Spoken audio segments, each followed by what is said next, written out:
friends and fellow Buffy lovers, and welcome to our podcast, where we discuss each episode of Buffy the Vampire Slayer in detail, focusing on digging deep into the themes, metaphors, and foreshadowing. I'm Leah. I'm Sarah. I'm Tabby. And this is Becoming Buffy.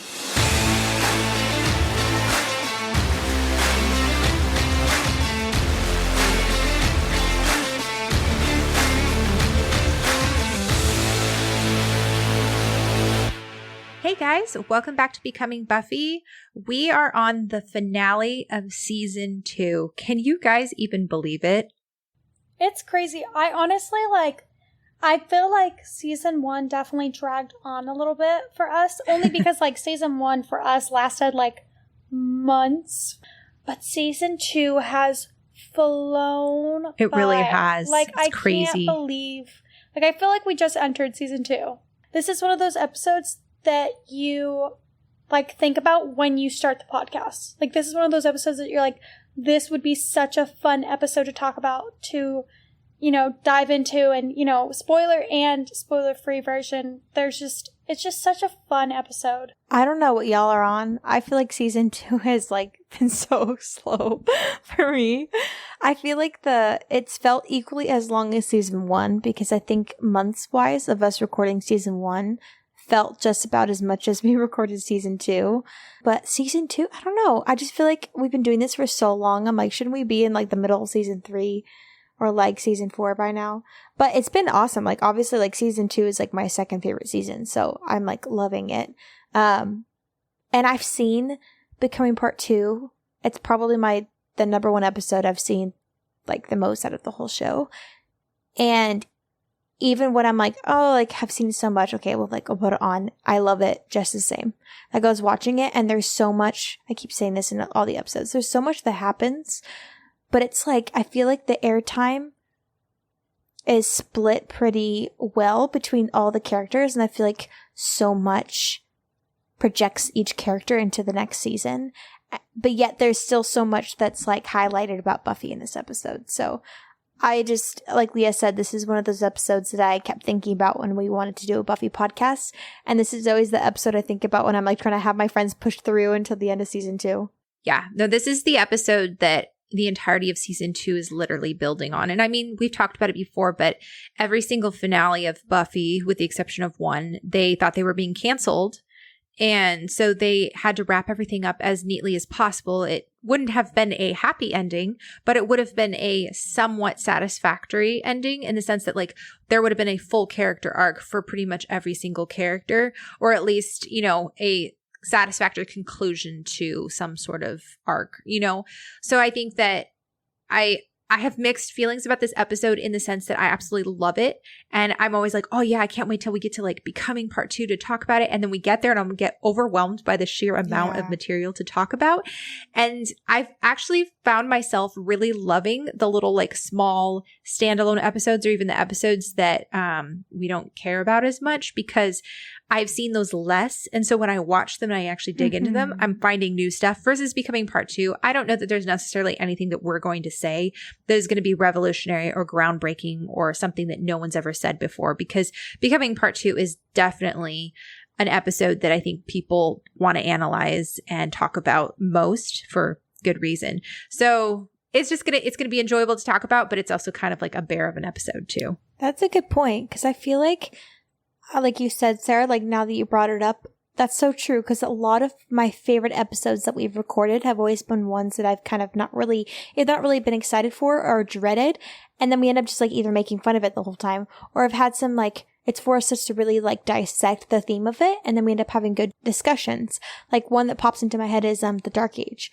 I am not a huge fan of that episode. I think that there are some good themes to it, and then we ended up talking about so much that I'd never thought about before, and it just flowed really easily. But I think episodes like this are so monstrous, and I feel like it's a lot of pressure as a podcast to kind of break this down when it's it's very self-explanatory, but there's also so much, and there's going to be a lot of people listening in on these ones because they're fan favorites. So hopefully we do it justice.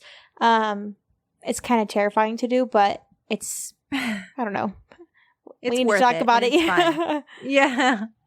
But I will say, One of my favorite things about doing this podcast is when we get to the end of each season, which I mean, obviously has only been twice now, but we finally get to talk about what we've been talking about in the spoiler section, which is the overall theme of each season. The overall theme of season 1 was acceptance. We saw that with Giles accepting being a watcher. We saw that with Buffy accepting being a slayer. We saw Angel kind of accepting what his new role kind of looked like. We saw both Xander and Willow accepting Buffy being a vampire slayer. Oh my gosh, y'all. And just kind of them accepting the whole world being different and changed. But this season, it is all about, which is the most obvious one, is becoming. Buffy becoming herself. Becoming everything that a slayer entails. And we really, obviously, not only is it the literal name of the ending of the season, but we have just been talking about how this whole season you see snippets of Buffy really viewing Slayer as a job. She accepted the fact that she was a Slayer in season 1. But then in season 2, she really starts to step into the role of, oh, I'm not just a slayer as my job, but it's who I am. And we see her make sacrifices over sacrifices this season because she recognizes this isn't just my job. This is someone who I have to be. And we even see that with Kendra. Kendra was a huge catalyst for that. Kendra multiple times tells Buffy, this isn't your job. Slayers is who we are. And I think that finally in this episode, especially in that whole speech with Angel at the end, we see Buffy become the Slayer. I agree. And I think we've seen Giles even settle into his watcher role. I think season 1 was him accepting the fact that Buffy's going to be a different kind of Slayer and that his role as a watcher is going to look differently as well. We've seen everybody grow. I mean, I think even we can safely say Willow doing her first spell is going to be huge moving forward. And I mean, there are so many things that happen in this episode that are going to stem into season 3, but also are huge stepping stones for the characters and who they're going to become and building off of what they have been in the past too. Or even Cordelia becoming, she's starting to realize that she's not what everyone views her as. She's becoming somebody with a conscience. She's becoming somebody with courage and someone who stands up for things. Even this episode, really, really showed how strong she is too. There's so many, there's so much depth in every character in the season of them becoming who they're going to be. Yeah, it's just, it's a huge stepping stone in the road of adolescence. And so, yeah, I'm excited about it. And before we jump into the episode, I just wanted to give you guys our announcement of this Saturday. We're going to be having our spoiler analysis for Becoming Part 1 and 2, and you guys are all invited. It's going to be 11:30 a.m. Pacific Standard Time, which is 2:30 p.m. Eastern Time. I have to do the math. We hope you guys will join us. It's going to be really good. I've been writing down some questions and some things to talk about, and I'm super excited to talk with you guys and hear from you. In case you haven't been in the loop, you guys are going to be invited to listen to us talk, but you also will have the opportunity to pop on here if you want to and talk with us, and you'll end up being on the podcast if that's what you want to do. If not, we have our chat. You can talk with us on there. You can submit questions in our DMs. You can submit it on our email, becomingbuffypodcast@gmail.com, or you can submit it on our Instagram at becomingbuffypodcast. But we hope to see you guys there. It'd be so fun, such a fun way to connect. And if it goes well, maybe this will be something that we can do after each finale. So, all right, let us hop into the episode because we've got a lot to talk about. So season 2, episode 22, Becoming Part 2. Our last episode in season 2. I feel a little sad, but also excited.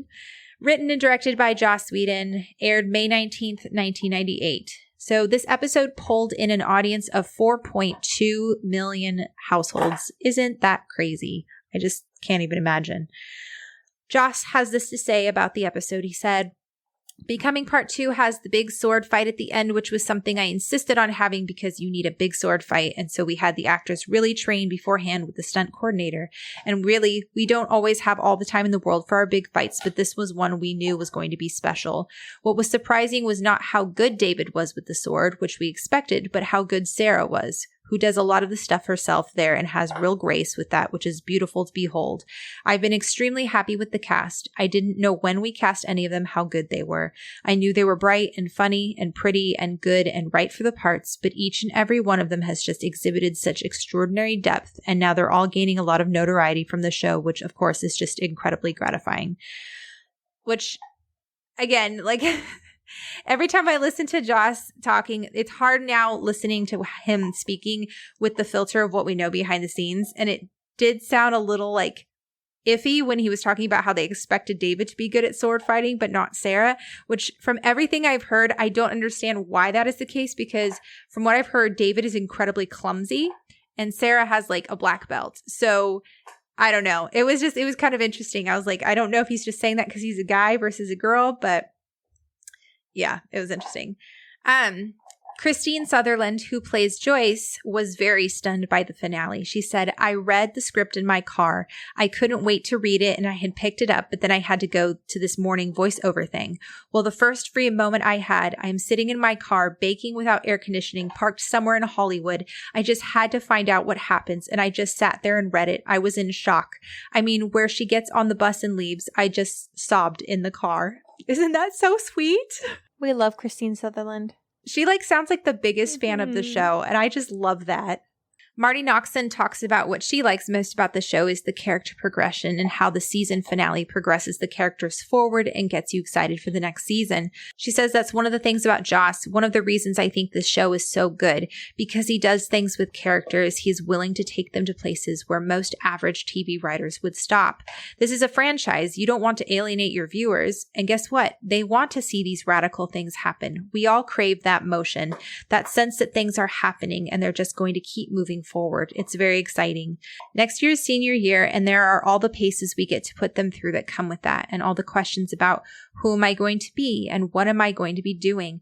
They all get to change. No one is going to remain static. When Joss pitched me the end of the second season, I went, "What? You can't do that." My first reaction was, you can't do that to our audience. Then I thought, of course you can do that. You've got to give them what you think they don't want, because if you fulfill their expectations, it's the old moonlighting thing. Get these two people together and it loses its energy. There's a huge comparison between Giles and Buffy in this episode. I don't know if you guys saw that while you were watching it. You have Giles meeting up with Jenny, even though it's really Drusilla, while he's being tortured. And then you have like parallels between what Jenny says to him and what Buffy says to Angel later on. And Giles is able to withstand the torture by Angelus because at that point, Angelus has already done his worst by killing Jenny. Buffy feels the same. She is ready and able to kill Angelus because Angel has already been taken from her, which is why it's so cruel when she is given back Angel, knowing she has to kill him.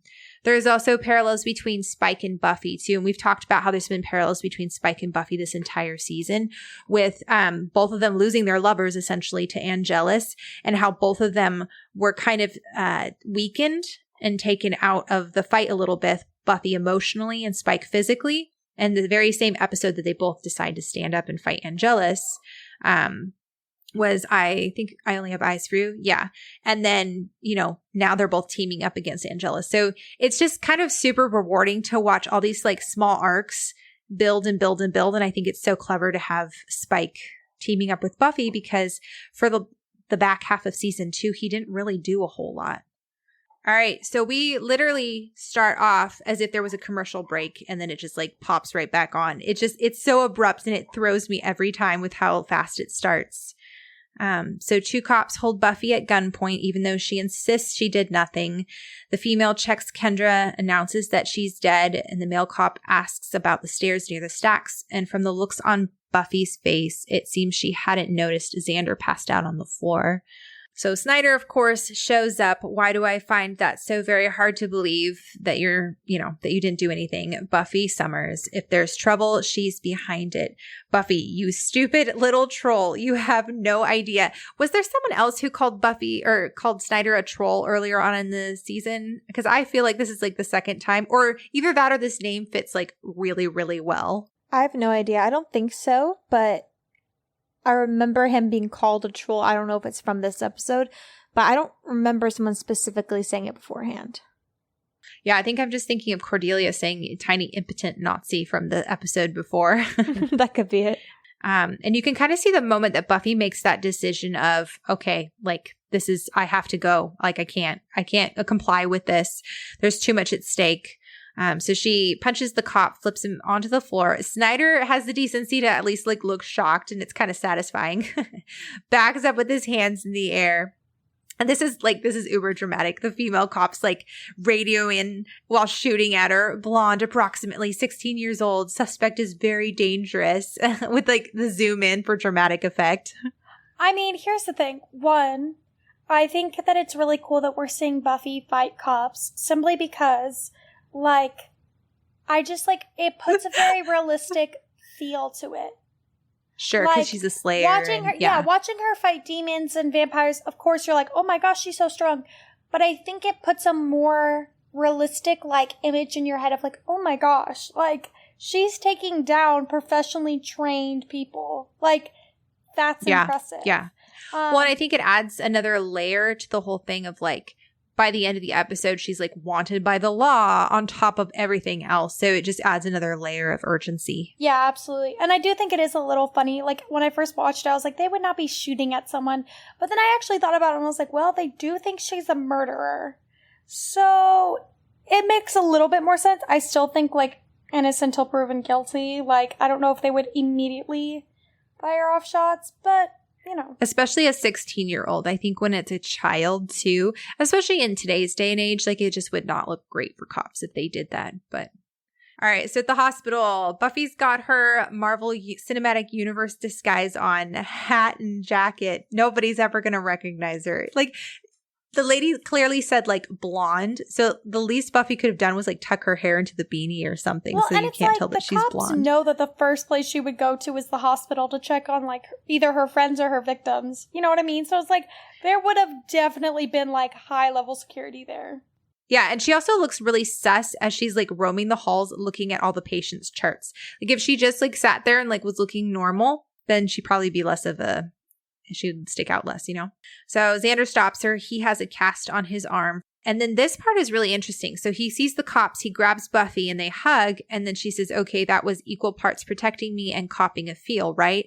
And I get the feeling that like her saying that was her kind of like hoping that he would joke back with her, like needing some sort of like lightness or some sort of humor to kind of lighten the moment. And the fact that Xander just like doesn't even crack a smile or even say anything is highly unusual and is our first clue that something is really, really wrong.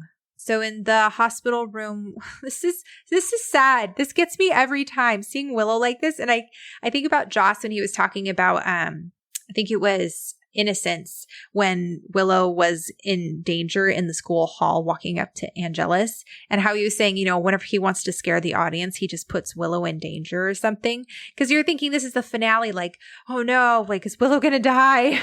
You put someone who's like really sweet and everyone loves in danger and everyone's like putting their hands up, about to fight, about to square up. Yeah. They're like, all right, we gotta fight. I will say I completely forgot that Willow like got hurt in this episode, and then he was like, it's Willow, and I like remembered. I was like, oh shoot, like I completely forgot that like Willow took a hard hit. So for me it was like, oh shoot, like I forgot this was a plot line. That's a smart plot line.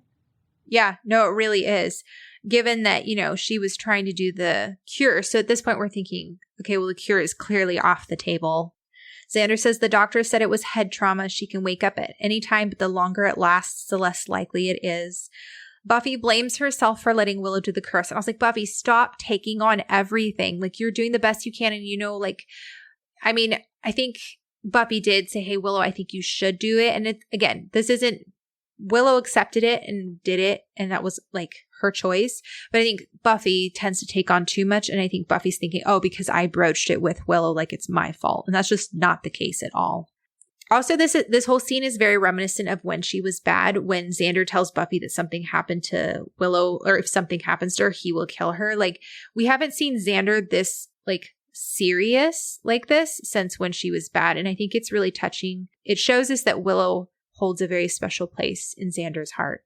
I agree. Sometimes I forget that Xander is such a good friend to Willow. And so it's like, sometimes I need to see these moments where it's like, you see his care and you see his heart for his friends. Yeah, Xander is actually like a really good, decent guy for most of this episode. Obviously, we all know what I'm thinking of. We'll get there. Hold it in, Leah. Hold it in. We'll get there. But I think that his interactions with Cordelia, his interactions with Buffy, and even with Willow are all like generally really, really good. And it's kind of nice to see a more serious side of Xander, you know? Buffy, does Oz know? Xander's like, oh man, I didn't even think. And he's like, I'll call him. And this moment is sweet because Cordelia enters the room and it's like a legitimately tender moment between Xander and Cordelia. Like they kiss, but it's not like, you know, the passionate, lustful kisses we've seen before. It was a genuine like comfort and solace kiss, and they like hug. It's just seriously huge growth moment between the two of them. Cordelia, I ran. I think I made it through 3 counties before I realized nobody was chasing me. Not too brave. See, I disagree with this. I feel like the poor girl probably felt so guilty, but it was like Xander was telling her to run. Everyone was literally, like, from what she could see, everyone was getting killed.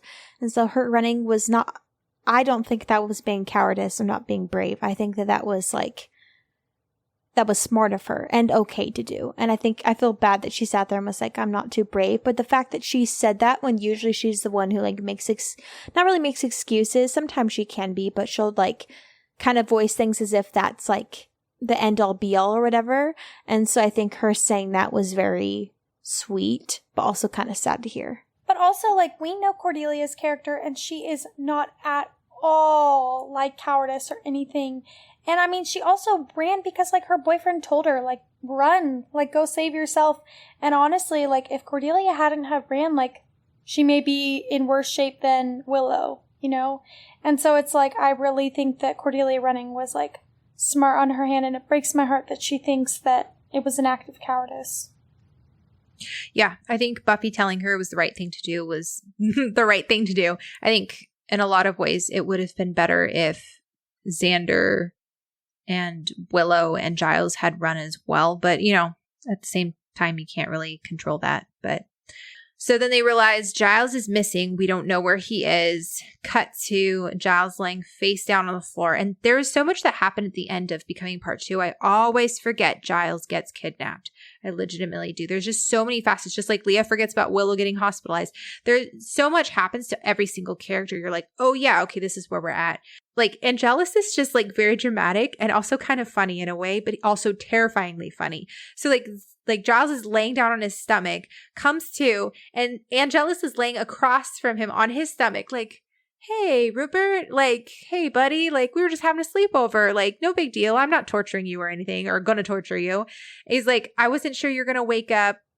And I wrote down, like, the use of Giles's first name, especially by Angelus, is really unnerving. Like, I'm not sure what to make of it. Well, David did such a good job with, kind of like what Sarah said, he gives you so many different things to notice in every rewatch. You're like, oh, it's kind of comedic how he's like finding joy in it. And then you see him kind of like be a little bit impressed by Giles by like resisting a lot of it. And then like you see him being really terrifying. And there's so many things that he does in performance wise that I'm just like so like fascinated by. Like him, Angelus as somebody who's torturing somebody. Like, if I was being tortured by him, I'd be horrified. But then watching it is really interesting. He's very casual about it. He talks about it like he's like talking about what he's going to eat for lunch, you know? I mean, which, okay, that's probably a bad metaphor because, you know, he could eat Giles for lunch. But, you know, he's just talking very casually. Giles says, what do you want? And I realized, too, that, like, the last time these two characters saw each other was when Giles went to beat him up after Jenny died. And so like Giles is still processing Jenny's death, but now he's literally face to face with the guy who murdered Jenny in cold blood and absolutely has no remorse. And that kind of just like really hit me a lot during this rewatch. I was like, dang, like I think especially analyzing the past few episodes and kind of seeing the grief that Giles has gone through, I'm like, ugh, like this, it takes on a whole other deeper and darker meaning when you realize that he's now being tortured by the person that killed the love of his life. Angelus, I want to torture you. I used to love it and it's been a long time. I mean, the last time I tortured someone, they didn't even have chainsaws. Yikes. And he just like saunters past Giles as he says this, right up to a Cathla with the sword still sticking out of it. And is like, oh yeah, a Cathla here. He's an even harder guy to wake up than you are. It's interesting because, again, Joss Whedon is very, very good at inserting important dialogue and important facts that we're going to need to know later into seemingly casual conversations, like becoming part when Kendra was there and Giles comes in and talks about like, oh yeah, in order to complete the ritual, like Angelus is going to have to do a ritual of his own or whatever, and then like brushes that on by. And it's actually a very vital piece for this episode and you don't even think about it. So in the Summers house, we hear Joyce loudly saying, no, it's impossible. There's been some terrible mistake. There's an officer that's coming down presumably from Buffy's room with a picture frame in hand. And I didn't even realize it until I thought about it later is they's using that picture to put up like wanted posters and ads and stuff so that people know what Buffy looks like. And I was like, dang, like, I guess that's not like a huge like groundbreaking thing, but it just feels very violating, like Ted being in Buffy's room, having police officers in Buffy's room. Joyce is actually talking to the same detective that questioned Buffy in Ted. I don't know if you guys noticed that. It's the exact same actor and same detective. No, I didn't even notice that. I mean, to be fair, I never have really paid attention to the cops in the episode. I'm just kind of always like, they're fillers. Yeah, but it's the same actor, which I think adds a whole other level of gravitas to this episode because it's the guy that didn't believe her about Ted's assault in Ted and like actually suspected that she might be guilty. And so this whole conversation where he's like, your daughter has a history of violence, doesn't she, Miss Summers? You're like, ugh. That actually makes so much more sense now because when I was thinking about it, I was like, how does he know that she has a history of violence? But that makes sense because if he was already there with Ted, yep, that makes, oh, wow. Thank you, Sarah. And then he, tells Joyce that to call if Buffy shows up and says it'd be best if she just comes in, which this sounds incredibly threatening because he's alluding to Buffy's a threat. So we need to get her in as fast as possible. But also like if you don't turn Buffy in, we're going to come get her ourselves. So Buffy goes to Giles' house looking for him. Whistler comes down from upstairs, which we're like, whoa, hey, gone Whistler. Like we haven't seen, like we've totally forgot about him. It says, introduces himself to Buffy and says he's waiting for Buffy because he needs a date to the prom. And Buffy's like, I have had a really bad day, okay? Like, I love how fast understandable. Like, Buffy switches up because it's like, we see Buffy very, like, witty, very on her feet, blah, blah, blah. But, like, there's something to be said about the way that Buffy reacts when she is, like, no nonsense. And I love that about her. I love that she's like, listen, I'm all for quips, I'm all for this. But, like, I have a friend who's in the hospital. I have another one who's in a cast. And then I have another friend who's literally being tortured right now. Like, I'm not here to by my ex-boyfriend, yeah, who I might have to kill. The world's about to end. You want to make some quips with me? Help me out or get lost. Like, and I love that about her. Yeah. Well, and I think even her being forceful, she's still being like fair about it. She's like, if you have any information, I'll be grateful for it. Like she's telling him, hey, like, I'd be happy if you can help me, but if not, shut up and leave. Like, I have no time for this. And she does this with multiple characters in this episode, and I think it's completely justifiable. And then he says, it wasn't supposed to go down like this. Nobody saw you coming. I figured this for Angel's big day, but I thought he was here to stop a Cathla, not to bring him forth. Then you two made with the smoochies, and now he's a creep again. And what are you going to do? What are you prepared to do? Which, okay, again, Buffy is very fair with him, but if I were her, I'd be like, dude, who are you? Why are you here? And you're lecturing me about what I should do, what I'm prepared to do. You know nothing about me. I have a question about Whistler. Maybe I'm just like stupid and missed something in the past few episodes, but like, did they ever kind of divulge what kind of demon or anything he is? Like, because even the way he's talking is very like, oh, like we as in a group, and B as in like, I see things into the future, because he's very like, oh, like, we didn't see you coming.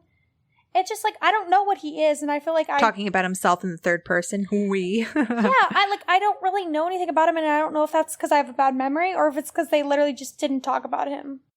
Well, I think that at the end of the episode, Buffy kind of makes like a comment like, oh, are you like a demon sent from like, you know, higher up powers to even the score between good and evil? And he's like, oh, good guess. So I think when he's saying we, he's meaning like he's the vessel between like the gods or whoever is sending him. Yeah, he says higher powers, which is like really mind-blowing when you think about how like small scale Buffy has been up until this point.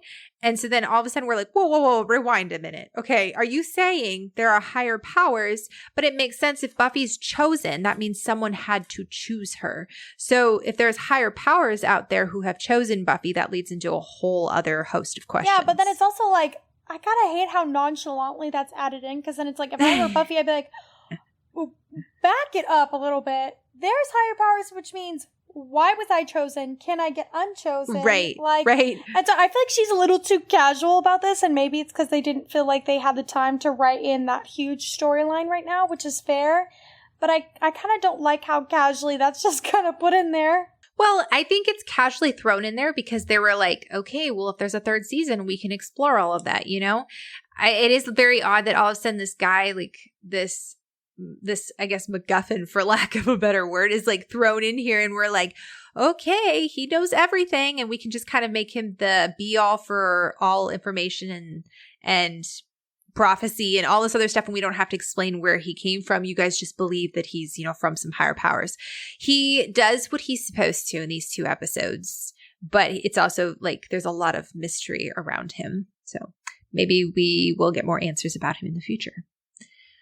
So Buffy's like, all right, well, whatever I have to, dude. And he's like, well, maybe I should ask, what are you prepared to give up?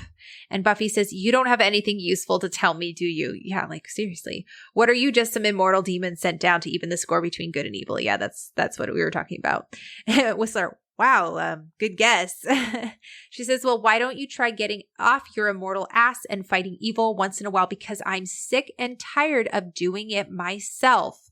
Like, right? Literally. That would be my answer too. I'd be like, okay. Since you have all the answers, can you do all the work then? Yeah.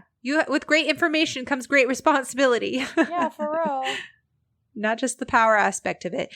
I also think it's interesting that this sounds a lot like what Whistler told Angel in the last episode. Like when he was with him in the alleyway, he was like, who are you going to become? Like, what are you going to do? Like how you are right now is just pathetic. Like you need to get off your butt and do things. And so Buffy saying this to Whistler is kind of in the same vein of that. Like, okay, well, who are you? Like you go do the work too. Whistler, in the end, you're always by yourself. You're all you've got. That's the point. Gee, thanks, dude. Like, way to like twist it back around to me and not take any responsibility for your own actions here. Buffy, spare me, right? Whistler, the sword isn't going to be enough. You got to be ready. You got to know how to use it. Like, enough with the cryptic messages here. So Buffy leaves and we see her walking through the park. A police car sees her, pulls over, and just as, you know, she's raising her hands to comply, somebody knocks out the cop quite excessively, I might add, like really wails on this cop, and it's Spike. Hello, cutie. This is one of the biggest twists personally for me in this episode, and there's a lot of twists in this episode. I love this scene. I think it, like, they did a good job of kind of disguising that it's Spike. I just think it's a genius storyline, and it's not surprising. Like, you're kind of shocked when it first happens and you think about it and you're like, oh, Spike has been like fuming for like half the season. This does not seem... He's been simmering. Yeah, he does not seem like out of character, out of left field at all. I just think this team up is genius.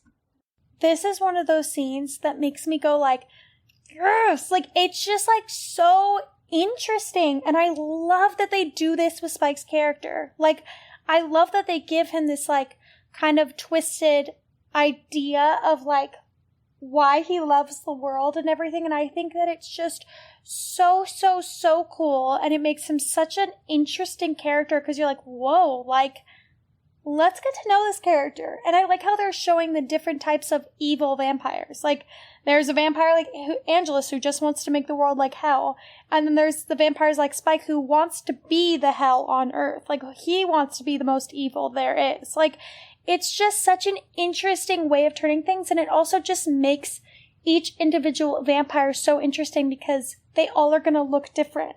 Yeah, I totally agree. I think there are many turning points in this episode. And that's one of the things I love about Buffy is every season you can expect something completely different. Joss, just like that quote I read from Marty Noxon at the beginning of the episode, she talks about how, Joss doesn't like leaving things the same. And you really see that with each season. It's fresh. It's new. They're not afraid to take the characters somewhere new and interesting.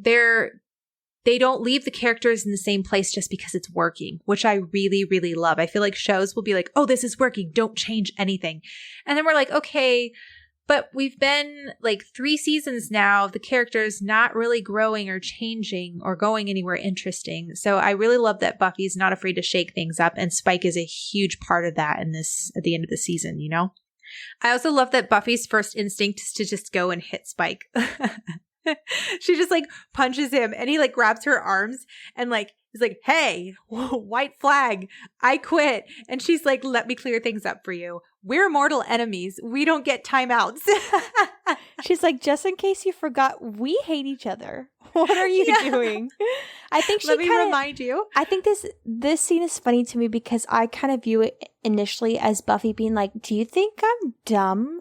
Are you trying to play a game of being like, I'll be on your side? She's like, I'm not stupid. And so I think she's just like, this is what you're doing. Really? You're going to fake wanting to team up with me? But you can see the sincerity and the anger and the jealousy and so many emotions going through Spike. James Marsters did a great job of being very multidimensional in this scene because you really believe him that he really just wants revenge. And he feels like one of those one of those characters and or villains that just would do something based off of selfish reasons. Oh, like something like this. Not I have a master plan, really thinking about 7 different things. He doesn't feel like that, at least right now. Who knows? But as a character, he definitely feels like he'd be somebody who would be like, I just want my girlfriend back. That feels like his character. Yeah, and I think from what we've seen of Spike in this season, and I don't mean this like he's stupid, but he's a simple man. He has one-track mind. He said this, he's not a huge planner. He didn't have back in school hard when we first introduced him. He's not the type of character to have this huge plan and implement it and have 5 different layers of things to do.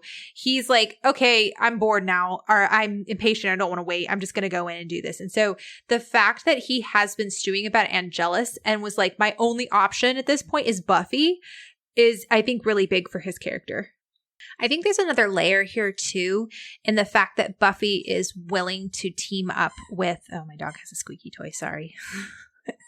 That Buffy's willing to team up with an evil vampire. It's one thing to team up with a vampire with a soul, but the fact that she's weighing her options and is no, you know what? The smartest decision at this point is to actually team up with Spike is another layer of gray that I think the show has been teasing with and is now fully delving into, which I actually really love.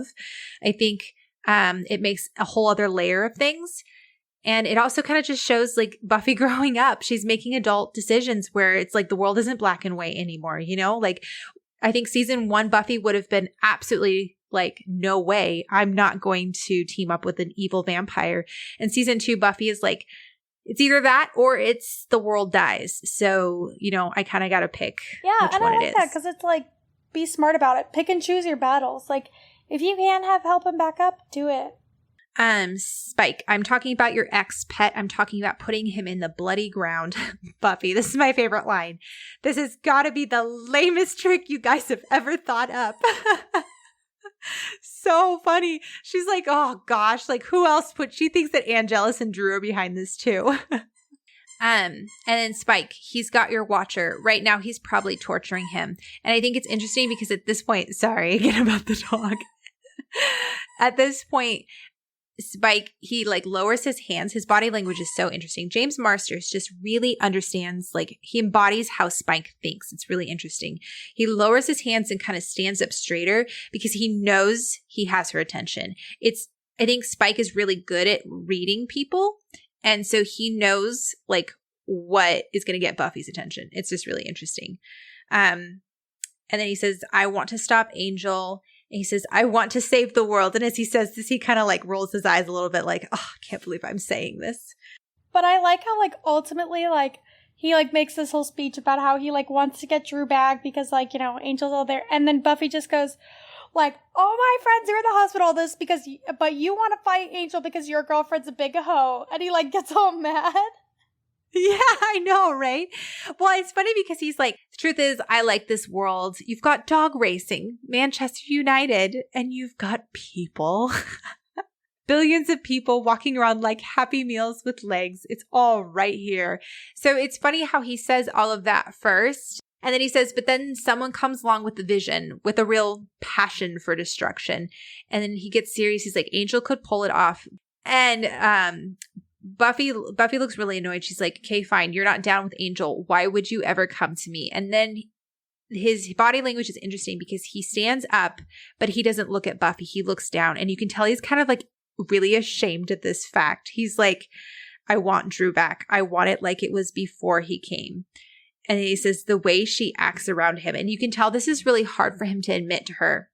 And I think he was hoping she would take his first couple of reasons before he gets to that one. And I think that's really telling.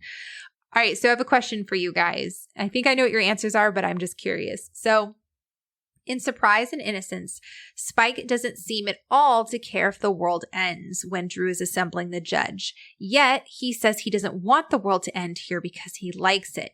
So which is it? Do you guys think that Spike actually does care about the world, or do you think that there is something else going on? I'm curious what your thoughts are. I think it's very possible to be a bit of both. I think he's kind of using her and or helping her to save the world because I think he does like it. I think he likes having the power in the world, but I also do think that it's also because he can live his life with Drusilla in the world. I think it's the comfortability of the world. I think it's a bit of both. So I think what you're talking about or what you're trying to allude to is like at the end, which I think we'll kind of get there, but like he chooses like not to help Buffy, which I think is more for comedic timing than it is to like actually really think about what they're doing. Because I'm like, okay, well, if you just helped Buffy for like 2 seconds, then like he'd have the world and Drusilla. So I don't know. We'll get there, but I think it's possible to be a bit of both. I mean, I agree with Tabby. I think that when it was in the beginning of the season, I think it was like he trusted Drusilla, and I think he really thought that they both were on the same page of what they wanted the world to look like. But I think that it's also like, I think the way that Angelus wanted the world to be ruled was a lot different than what he wanted. So I agree with Tabby. I think it's a bit of both. So I come at it from a slightly different angle. Personally, I think that Spike doesn't care about the world. And the reason why is because when both Angelus and Angelus and Giles were talking about Cathla and what Cathla does, it's essentially a portal to a demon dimension. And it means everybody who's not a demon is going to die in that dimension. So the thing is that Spike is going, okay, he opens up a Cathla. We're now all going to be in this demon dimension together, but Angelus will still be there. I don't think Spike actually really cares a whole lot whether or not he's in this dimension or in that dimension, as long as he has Drew solely and completely to himself. But I think he recognizes there is a chance to actually kill Angel in this dimension. There might not be a chance to kill him in that dimension. He might be stuck with him for forever. We don't know. There's not a lot talked about with that in that demon or hell dimension. I think he actually just wants Drew. And I think that that's consistent with what this season has told us. I think that's why he walks away from Buffy once he sees the Cathla has been awakened and you see Angelus going to kill her. I think at that point he's going, well, even if he does, we're already going to be gone. Like I have Drusilla, she's gone. I think that he wasn't 100% honest with Buffy. I think he says that he wants Drew, but I don't think he says that Drew is his main motivation. he understands that Buffy will not trust him if he says he only wants to save Drew. He had to look like he wanted the same thing as Buffy, especially once Buffy says, hey, like, Drew killed Kendra. Why would I want to save her? You know? So I see it as Spike not being 100% honest. I see it as Spike just wanting Drew no matter what. And I think maybe the world is a byproduct of that, just because, like, the judge did say that Spike has a lot of humanity. But for me, I just see it as more of like a selfish thing. So I think I agree a little bit, but I also think that, at least to me, the way I interpret that scene of him leaving Buffy with Angel is it was him choosing Drusilla over the world. But it wasn't a, oh, well, I have Drusilla, so screw the world. It was more of like, I either save Drusilla now and we both end up going into the like demon world together, or I try and risk it and save Buffy and end up either having Angelus kill me and not be with Drusilla, or Drusilla ends up waking up and then teams up with Angelus. So, like, the way I view it is like him choosing to save Drusilla over saving the world. Yeah, that's true. And I mean, it could quite possibly be he does actually like the world. I mean, Drusilla just takes higher up on his priority list. And he's like, hey, it'd be nice to have both. But at the end of the day, I'm going to choose Drusilla over the world. Yeah, I agree with that. So Buffy's like, you're pathetic. She says, I lost a friend tonight. I may lose more. And then they start arguing. He's like, I wasn't in on that raid party. And she says, the whole earth may be sucked into hell and you want to help because your girlfriend's a big hoe. I mean, like, I think it's more just like for like comedy. I think if she was an actual good person, Buffy would not call her a hoe. But if I think the fact that she kills people and is a vampire, I think calling her a hoe is okay. Yeah. I know, Sarah's like, I'm okay with murderers, but I'm above slut shaming. Right. Well, and I think I have to put in perspective of like Buffy's thinking, okay, you just killed my friend. Like, I can call her a hoe. So that's fair. She's like, I really don't care if your girlfriend's hooking up with other men behind your back. She's like, and why would I want to save her? Yeah. No, it is really funny and stuff. But at the same time, you're like, if we break it down and pretend like that Drusilla is not a murderer and not a vampire, we're like, okay, so Spike, if she wants to be with another guy and not you, like, that's her prerogative and not yours. But again, it is Drusilla. So yeah. And I love this dialogue. I can't fight them both alone and neither can you. And then Buffy punches him and Spike looks at her smugly as she says, I hate you. And he says, and I'm all you've got. And I think it's funny because he knows her punching him is because she's frustrated that he's right. It's funny. And then, the cops moaning and then Buffy's like, all right, talk. And he's like, I just need to kill this guy real fast. And she's like, He's like, oh, right. And his face was like, ah. So funny. Their dynamic in this episode is so funny because he has somewhat of an innocent arrogance to him, which is a weird combination. But it's like, he's just like, oh, gotta take care of this dude. Hold on 1 second. Completely forgetting. And he's like, instead of being like, no, I'm gonna kill her, or like being all evil, he's like, oh, okay, sure, whatever. He doesn't really care. He just kind of moves on. Well, I think it's just like, ultimately, he's like, listen, like, I don't care if I have to follow your stupid moral code as long as I get Drusilla back. Yeah, and that's what he saw. He was like, oh, okay, this is what I'm sacrificing. I mean, we just had this thing where he was talking about how, like, and you've got people. Like, he's like thinking about it like he's thinking about your favorite dessert right there. It's just funny. I love that we're seeing in the last episode a callback and a resurgence of the early season 2 Spike. This is school hard Spike. This is the Spike from Halloween where he's like, well, this is just neat. Like, this is the Spike that is confident and is back, and I much prefer this. And I love how they both walk away. They don't like take their eyes off each other. They're just like staring as they're walking. Like neither one trusts the other one. So back in Willow's hospital room, Cordelia is so sweet. She asks Xander if he wants coffee. And this whole exchange, he's like, I don't want coffee. Or he's like, I don't want to leave Willow in case she wakes up. And she's like, I'll get it. And like the sweet voice. And then he looks up at her. He says thanks, and they have this precious moment where, like, he grabs her hand, and they smile at one another, and then she leaves. Like, I'm like, who are these people? What is happening? I don't understand. Like, Xander's thanking her, like. Ugh. And then we have this speech with Xander, which I'm curious about your guys' thoughts.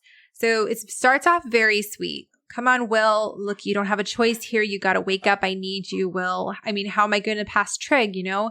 And who am I going to call every night and talk about everything we did all day? And then like it pans in and he's like, you're my best friend. You've always. And then it's like, all of a sudden, Xander becomes self-aware and is like, I love you. And I get the sense that this isn't just a like friendship, I love you. I get the sense that Xander's eyes have been opened to the amazingness of Willow and is like, I think I see you as more than a friend now, which just sucks. What are your guys' thoughts? I don't know. I kind of disagree. I think it's supposed to be painted in a way where we think that that's what he's saying, like, I'm in love with her now, and maybe it's what he might think, but I really, truly, honestly don't believe that he loves her.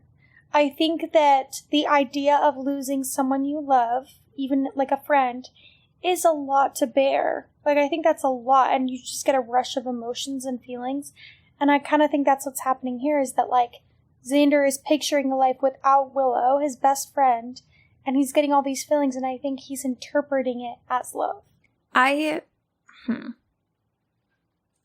I've seen so many various responses about this scene through different Buffy fans, and no one seems to agree, and I think it's kind of a confusing scene in my opinion. I lean more towards on the side of him not really being in love. I think maybe he is holding on to desperation and that comes off and maybe he thinks he loves her that way. But then it's also like if he does, like, yeah, sure, he has an epiphany moment. But then it's like a second ago, you and Cordy had this like intimate, sweet moment. And then you go and you tell Willow you love her. Like, I'm just kind of confused by this scene. And I never feel like I land on like a strong opinion of mine. And I've never seen it like be like a overall consensus with Buffy fans on what this really means. Yeah, I guess from my vantage point, the way I see it is like, you know, the camera's panning in as if this is a big reveal. This is a big moment. And then the fact that he's like, you've always, and like, it's almost like as he's talking about all the things that, you know, Willow's been there for him and done for him. He's realizing that he loves her. But also too, the fact that as soon as he says that, Willow's hand twitches and then she says Oz. And then Xander just looks like he's happy. He's happy that she's awake, but then he's also like, oh, she didn't say my name. Like she thinks I'm Oz. So I think there's a lot of like subliminal messages there that he's actually like revealing that he loves her. But I agree with you. It's very vague. It could be taken in a couple different ways. And then Oz, I'm here. I just love this man so much. And then Xander gets up so Oz can sit. And Oz, hey, baby. And he like grabs her hands. And he's like, how are you feeling? And she goes, my head feels big. Is it big? And he's like, no, it's head size. It's head size. Such a Oz response. So precious. Then Willow asks if everyone's okay. Again, another fantastic transition to Mansion and Giles being tortured. I just think it's amazing and a total credit to Giles' character that, and I know this is skipping ahead a little bit, but that he endures all this torture, like really puts up a fight. And granted, you know, he is Ripper Giles, so of course he has a little bit of fight in him. But like, even the strongest of people going through torture by vampires, like that is a hefty fight. And the fact that it wasn't even the torture that broke him. Like it was literal, like mind, like control, pretty much. What, like, and it really, I think it testifies to like his character, but also just his love for like Buffy and like, you know, wanting to protect the world. Like, bravo. Yeah, no, he's strong. And I think it's a testament to his love of Jenny that he legitimately thought she was there and he believed and trusted her when she was saying that. So, like, I don't fault Giles at all for giving up the information because I think he truly thought that was Jenny. Like, he experienced it as if she was there. So, like, man was in love. You could see the grief playing out in his eyes as he sees her, and you realize like how much he's actually been holding it all in. Okay, we'll get there. It's inferred that Giles has a couple fingers that are broken, and Angelus sitting across from him, cleaning his glasses. Like, yeah. Oh my gosh. And you can hear his shuddering breath. So Tony had apparently, to put himself in an agonizing, as he says, frame of mind, he chopped chili peppers into small bits and would pop them into his mouth before every take of the torture scenes so that Giles would have that like agonized, sweaty look. And yeah, apparently it worked because I really buy it. The whole shaky breath thing too. Like he's like, my mouth burns. Yeah. Huh. And I mean, the fact that Angelus is impressed about Giles's level of torture is saying something. Giles, never better. Angelus, glad to hear it, bends down next to him and grasps his hands out of I just can't get over their face acting. All you see is their faces, and yet you're like in pain just watching it. Now tell me when it hurts. So back at Buffy's house, Buffy and Spike have not taken their eyes off each other as they're walking. They're still staring at each other. They're like, what you gonna do? I'll kill you if you try anything. Yeah. And then Joyce cracks me up every time. She's like zooming in around and like driving up, and she's not even watching where she's going. She's like looking at Buffy as she's like racing up the driveway, which I mean, I understand why. It's just really funny. She's like, who is this man? Who are you? Are you okay? Which is like up until, we all have that switch point where we're like, we understand Joyce, until we're like, we don't understand Joyce. But like when she walks up and she's like, are you okay? Like, who is this man? Like, she's like, what is going on? Like, tell me, explain to me. I get it, girl. I mean, I don't really get it, but it's like that desperation where you're like, I've talked to cops. No one knows where you are. Apparently you're a suspect. Like, I can't even imagine. She handles this a lot better initially than I would as a mom if this was happening to my child. Yeah. And I mean, she's a mom, so she's going to react that way. I think it would be a lot more concerning if she didn't care. This is like one of those episodes where there's so much going on in like not only the whole season in the show, but also this episode that you like forget that Joyce is like A, alive and like still in this episode, but like B, doesn't know that Buffy is like a vampire slayer, because everyone else in the episode knows. Even like Snyder kind of knows, and so you kind of forget like that this is a whole plot line. Yeah, I remember this moment very clearly, being so shocked that it was season 2 that Joyce figures out that Buffy's a slayer, because I feel like every show would stretch that out as long as possible, because I mean they have a fantastic foil in Joyce in the sense that like her not knowing Buffy's a slayer adds another layer of realism and another layer of like, oh, we don't want Buffy to be able to go out and do this, so we're going to have Joyce be the one that stops her. If Joyce doesn't know she's a slayer, like it adds that. It makes it a lot easier. It's a very convenient thing to have, device to have in there. And so I'm really excited and interested to see season 3, because that's a huge relationship shift. If Joyce knows, like they can't use Joyce in that way as much, and so maybe we'll see more growth from Joyce.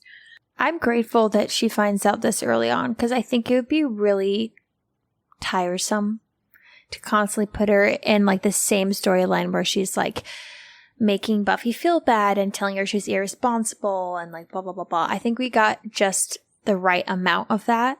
I think any more I'd be like, ugh, come on, just like have her know. And you can have different types of arguments, maybe about how dangerous it is, having some consequences, or like whatever, like having her mom be put in danger. Like these are all things they could do, And so I think that like we had the right amount, and I'm just glad that we're kind of shifting past that whole Joyce doesn't know. Yeah, no, absolutely. Spike, what, your mom doesn't know? And Buffy's look was like, shush, stop talking. And then they're like, I'm in a band. And he's like, she plays the drums. Triangle. And what do you do? And he's like, well, I sing. But I also think it's funny that like Spike goes along with this, because it's like he didn't need to. Like, I really don't think Buffy would be like, oh my gosh, we're not going to be partners anymore because you didn't go along with my lie. Like, he really honestly could have just stood there, or just like kind of been like, she's, a vampire slayer. But like he chooses to go along for like no reason. And I just think it's so funny to me. Yeah, it really is. I mean, I think that just shows how much he loves Drew, because he's like, I'm not going to let anything cause Buffy to just back out of this. And he knows he's walking a very fine line. Not only does he like just sit there and let Buffy take it, but he like tries to help her out. He just goes the extra mile, which is funny. So then the vamp jumps out. They stake it in front of Joyce. Joyce's reaction is so over the top. It's really funny. And they have this conversation about like, oh, it must be one of Angel's guys. And then Spike's like, he won't get a chance to tattle on us now. And they both look at each other like, yeah, take that, Angelus. Like they're actually like, hey, we make a good team. And Joyce is like, what is happening? What's going on? And then we have, Mom, I'm a vampire slayer. So in Willow's hospital room, we just kind of jump back and forth with Willow and Buffy on the phone with each other. Willow asks about Giles, to which Buffy says that she got a lucky break, that Willow wouldn't believe her if she told her. Cut to probably one of like the funniest scenes. We have Joyce and Spike sitting awkwardly in the living room, and there's not a single word said, but we all have been there. We know. Just like the whole dialogue between them where she's just sitting there and she's like, have I seen you before? And he's like, oh yeah, you had the axe and get the hell away from my daughter. And then she goes, oh yeah, so do you work around here? Like completely do you live here in town? Yeah. Yeah. He tried to like kill them. I know, right? And I think they picked the awkwardest wicker chair ever for Spike to sit in because he looks so uncomfortable as he's sitting in this like super straight chair. Oh my gosh. It's just the funniest thing. Maybe it's just because the character of Spike just looks so out of place in like the Summers living room. So Buffy gets Xander on the phone, tells him that Angel's at the mansion, that she's going to be there at daybreak, and he asks if she needs backup, and she says she's covered. And you can tell like Xander is like trying to keep Willow from hearing. And asks if Buffy thinks that Giles is still alive. Buffy, I do. I just wish he were here to tell me what to do, which I think is a very important part of this episode because it's so important that Buffy has to make all these decisions on her own. And again, Joss is incredibly smart. Him weaving together all of this stuff. I mean, the fact that like he didn't just have like Giles in the hospital room knocked out. Okay, we can't reach Giles. He actually had Giles like battling his own inner demons. Like he's being tortured over here. Like they used him being out of commission very effectively. And in a way that caused Buffy to have to make decisions and grow on her own, which I think is just, it's so good. I really love that. Well, I was about to say, I was like, I feel like it's very aptly named Becoming. And then having the quote unquote father figure and or someone who's supposed to be guiding her along and like teaching her about life, teaching her about being a slayer, all the responsibilities, blah, blah, blah, not be in this episode to like kind of give her advice where she has to make those hard decisions all on her own. Like, or even just like, Xander telling her like kick his ass or whatever. Like she's just like, right. Like it was like another nail in the coffin where she was already planning on it anyway, but it's like she made all those decisions knowing that she had to and she didn't think about it. Yeah. Yeah. Yeah. I think more than any other episode that we've seen yet, Buffy is behind the scenes kind of like moving things along. She's like, all right, Xander, I'm doing this. I mean, obviously she isn't behind the Willow spell and stuff, but she's like, all right, let's be here at this time. All right, Spike, we're going to do this. Like she's very proactive. And I think like that shows a huge amount of growth. I mean, I'm thinking back in season, season 1 where, Buffy was barely doing her own research and stuff and was relying on Giles for that. Like it's very exciting to see her growing as a character. So Buffy walks in the living room, asks Spike what the deal is, what they're planning on doing. Spike, simple, you let me and Drew skip town, I help you kill Angel. And the way this is shot is interesting because Buffy's on one side of the living room, Spike's on the other, and Joyce is in the background looking between them, which is really important because obviously we're trying to get this dialogue passed between them, but it's also important that Joyce is in the background because she needs to be listening in on it and stuff too. And Joyce is like, Angel's your boyfriend? Like she's like trying to catch up. She's like nowhere in the loop. She has no idea what's going on. Okay, so I have a question. So they talk about how like Drusilla killed Kendra. There's no way that Buffy would have known for certain that it was Drusilla that killed Kendra. And I just like clued in on that this last rewatch. So she knows that Kendra was killed, obviously by the vampire attack, but she didn't know for a fact that Drusilla was there. So I'm like really curious if she was just like making a leap or do you have something? Go ahead, Tubbs. I always kind of think that it's either implied or I view it in a way of any other quote unquote stupid, unseasoned vampire would feed on Kendra. And so I think the fact that Kendra was not fed on and or slit at the throat was much more of a predatory and methodical and strategic killing, which could only be done by either Angelus, who was with her, or Drusilla. Yeah, and Spike said I wasn't part of that raid, so it had to be Drusilla. That's interesting. Yeah, that's a really good point. I hadn't thought of that. And also, who trained Drusilla to be a killer? Angelus. And we know Angelus is not above doing stuff like that, aka Jenny. Yeah, that's true. I know, like that whole thought. Yeah, the fact that she didn't drink from her, that she did it in her regular human face is still just like blows my mind when I think about it. I'm like, oh yeah. Yep.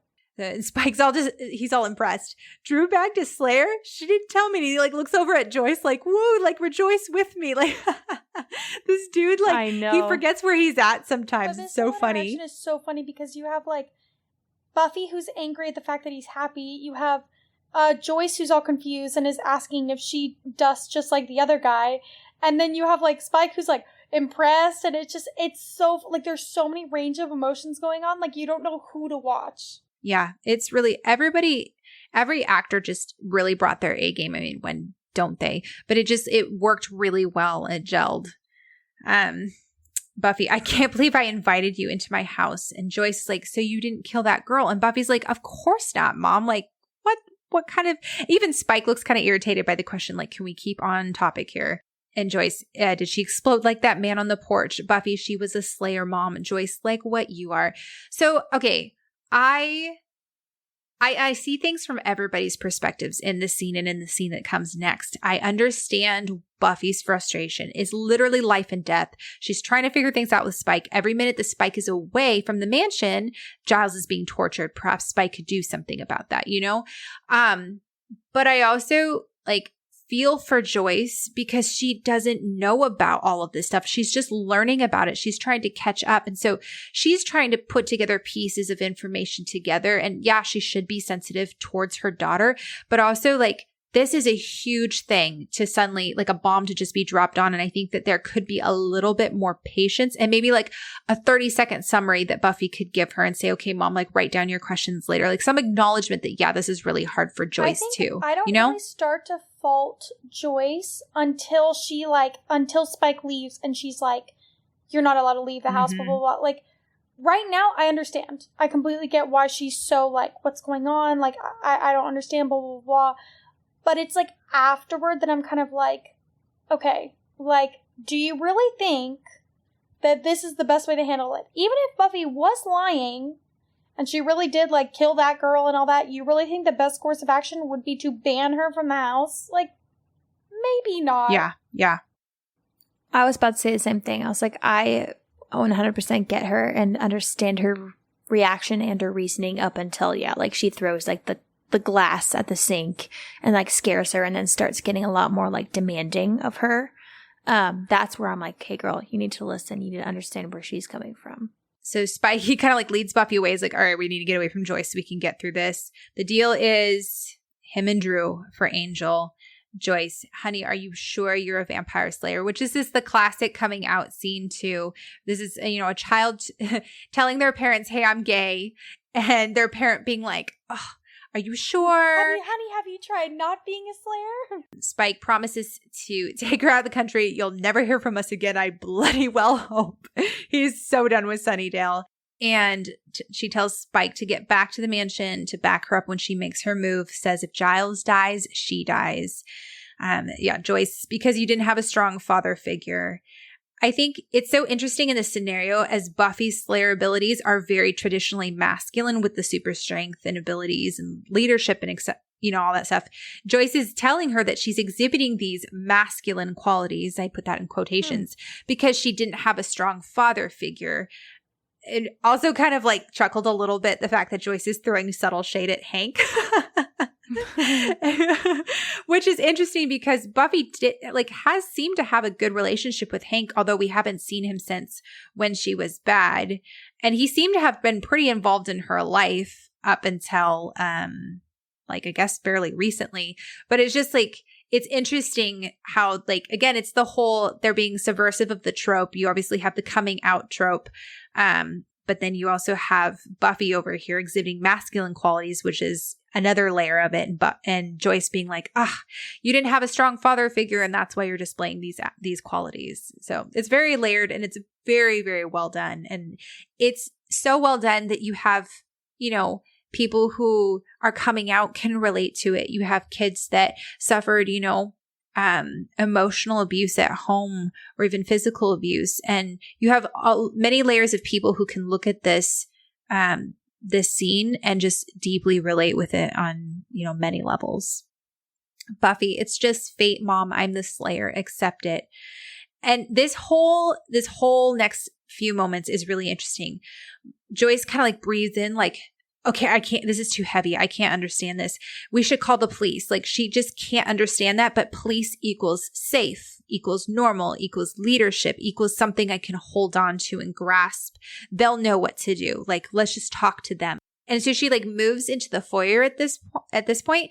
And it's such a like very visual representation of Joyce trying to distance herself from the whole thing because she just can't grasp what Buffy's telling her. Or even when Buffy's telling her the absolute truth, she's still trying to like repress. Yeah, be like, okay, yes. Well then we'll just go to somebody else and figure it out. It's kind of like the whole like, let's put you in therapy when you're yes. showing signs of, you know, whatever it is the parents don't approve of. And that's just kind of how I view this too. It's like, okay, let's go to the police. And I always kind of view it as like, all right, we're going to go to therapy. We're going to go fix this, rehab, or like whatever it is parents try to do to quote unquote fix their child. Yeah, that's a really good point, Tabby. Joyce says, now that we know you're innocent, and Buffy's like, you thought I was guilty. And Joyce is like, no, I didn't think that. It's just now that we have proof, which is AKA now that Joyce has talked to Buffy and she doesn't think that she's guilty. I think Joyce really did believe that Buffy had killed someone because she knows what Buffy's capable of, or at least believed it possible. Every time Buffy refutes what her mom says or like just kind of says straight facts, Joyce is like, I don't accept this, and moves to a different part of the house. Like, it's just super interesting. Joyce moves into the kitchen now, and Joyce is like, I'm sure they will understand, Buffy. Get them involved and you'll get them killed. Like, you're not thinking this through. Joyce, well, you're not going to hurt them, are you? Buffy, I'm a Slayer, not a postal worker. And then from the moment that Buffy slams down the phone's receiver button and says, cops can't find demons, I have to, Joyce's whole demeanor, facial expression, everything changes. From like bewilderment and like treating Buffy like, oh, there, you poor simple little child, to just straight out anger. She says, do what, Buffy? What is happening? And this part makes me angry because Buffy's been explaining herself at least somewhat, maybe not like fully, but she is explaining herself, and Joyce is refusing to listen. It could quite possibly be that Buffy didn't explain herself fully to her mom initially because she was like, you're just not going to believe me anyway, and I don't have time for this, you know? Then, you know, we have the whole throwing the drink. Don't you talk to me that way. You don't get to dump something like this on me and pretend it's nothing, which I don't think Buffy's pretending this is nothing. I think Joyce is pretending this is nothing. I'm sorry, Mom, but I don't have time for this. No, I am tired of I don't have time, or you wouldn't understand. I am your mother and you will make time to explain yourself. Okay, question. Do you think that being Buffy's mom entitles her to an explanation? Because I've kind of like gone back and forth with this. Okay, here's the thing.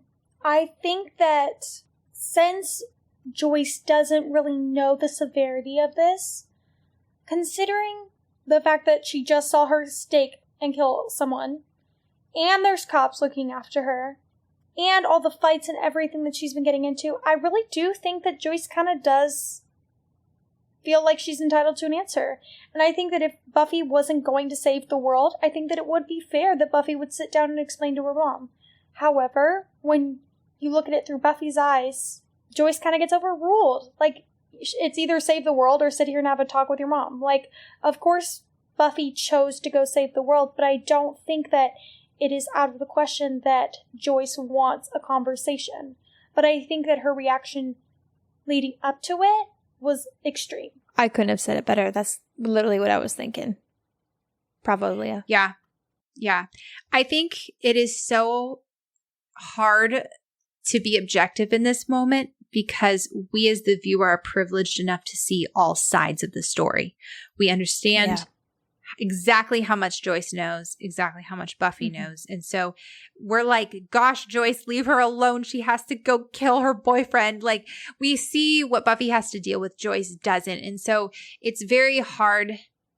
I don't think either one of them is reacting perfectly in this moment. And I don't think they're supposed to. I don't think Joss wrote them to have one side reacting perfectly or the other.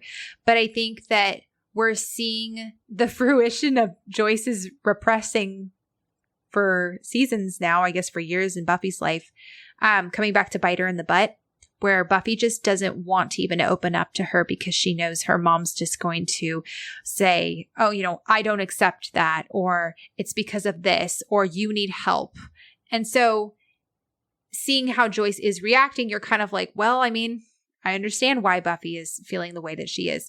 I think for Joyce to say, I am your mother and you will make time to explain yourself is a hard thing because I don't agree with the context that Joyce is using it. I think as a parent, like, we should teach our children to respect us because we are the authority in their lives.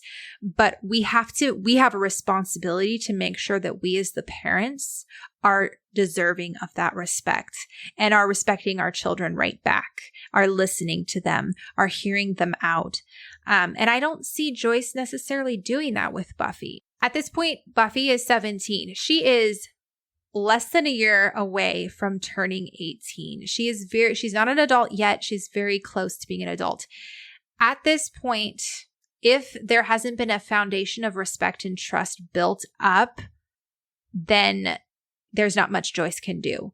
And so I think Buffy's response is valid and fair in a lot of ways. I don't know. I go back and forth. Again, I love the way Joss writes because it is very nuanced. And so you can sit here and wrestle with it, which I think is just always good. But yeah, I don't know. As my perspective has changed a lot since becoming a mother too. Like, I think our knee-jerk reaction is to be like, I'm the mom. So like, boom, you should tell me everything. And it's like, well, but if what you're saying or how you're going to react is harmful to your child, then that's not always the most helpful thing. I feel like if my child was being like, I have to go save the world, and I saw them kill like a vampire, conjure up this whole plan, like, and like washing blood out of my child's clothing, whether or not she was lying, I'd be like, you know what? Come back tomorrow morning. We're going to talk about it and we're going to hash everything out clearly. First of all, we're all admitting them too, not us. I mean, I was angry watching this the first time too, but they're like both so heated in the moment. There's going to be no listening on either side. It's only going to be anger. Point. Like I heard it once. It's like, if you go into an argument where you just want to prove your point, you both lose. You have to go on being like, you know what? I want to be heard and I want to hear them. And neither of that was happening. I think it was a little bit harder for Buffy only because she was literally in the middle of a crisis. I think she would have been a little bit more keen to sit there and explain a little bit more if it wasn't like the actual world was dying. But if that was my child, I'd be like, you know what? I can't control you. Do what you need to do tonight. Come back and then we're going to talk about it tomorrow. Yeah, that's so wise, Tabs, but it's not what happened. So, okay, moving on. Buffy, open your eyes, Mom. What do you think has been going on for the past 2 years? The fights, the weird occurrences. How many times have you washed blood out of my clothing and you still haven't figured it out? Joyce, well, it stops now. Buffy, no, it doesn't stop. It never stops. Do you think I chose to be like this? Do you have any idea how lonely it is? How dangerous? I would love to be upstairs watching TV or gossiping about boys or God, even studying, but I have to save the world again. I feel like this is a rare moment where we get to actually like hear Buffy verbalize what she's thinking. Sarah Michelle Gellar does an amazing job of emoting with Buffy. Buffy conveys so much with just her face. And I think Joss sometimes relies on that to the point where we don't like audibly hear what Buffy is wrestling through and what she's thinking. Like, a lot of it is just kind of shown. And so it's oddly heartbreaking and refreshing to hear Buffy verbalize what we've seen her experience for the entire season. I think this part is kind of hard to watch after she says all that and is vulnerable, and then Joyce kind of like Yeah, makes her feel right? crazy and is like, we need to take you somewhere or something. I don't remember what she says. Gosh. And then Yeah. Buffy's like, I'm not crazy. And I just feel for her. I'm like, man, could you imagine like having that like emotional, vulnerable speech to your mom, but being like, I have been so lonely. This is hard to do. I'd rather be doing all the things that you think I'm doing. I'd rather have that reputation. Like we talk about this all the time, especially in season 1, early season 2. You tend to see a lot of people kind of viewing Buffy as this weak, feminine, irresponsible, ditzy blonde girl that we've all seen in television, especially in the 90s and way earlier before that. There was a huge trope with blonde girls being stupid and dumb, like, which I think is a dumb stereotype. I think it's so stupid. Dang it, I forgot what I was going to say at the end. Someone want to finish that up for me? Yeah, I think what you're trying to say is, Joyce herself told Buffy in Bad Eggs, I just wish you would learn some responsibility. Or she said, gosh, like just wait till you get your own job and stuff. And so Joyce, I think, has recognized that Buffy's shut her out a lot, but then she's also like not really like asked a lot of questions or even just like listened to Buffy, So I also kind of see it as being very prideful from Joyce's side too, because I think it's like her realizing she doesn't know her daughter. And so I think she gets angry by that because she can't control her and she doesn't understand her and she doesn't know her because she has had this is where I was going.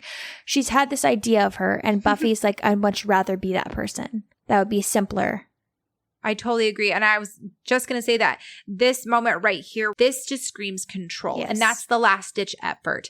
You won't listen to reason. I use that in quotes. Joyce is like, you won't listen to reason.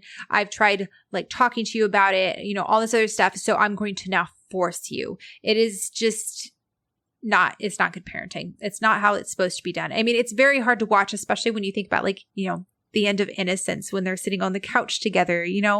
They have a very sweet relationship in a lot of ways, but there's been this huge, giant thing hanging over both their heads that they just haven't been able to talk about.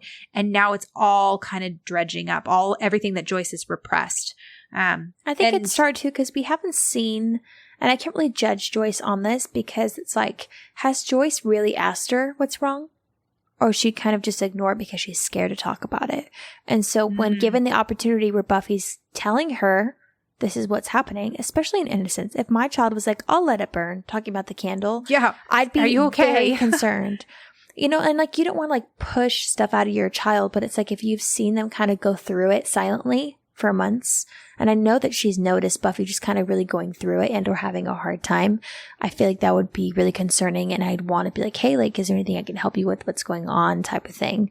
I really feel like there are times where it's okay to ask that, because sometimes you don't really want to pry, especially if you're being a parent, you kind of want to give them a little bit of space, but it feels like she's not wanted to face the music when it comes to a lot of things that are alarming about Buffy. And then here's Buffy explaining it and she's calling it crazy and trying to gain control over her. And I think it's just really sad. Buffy never wavers.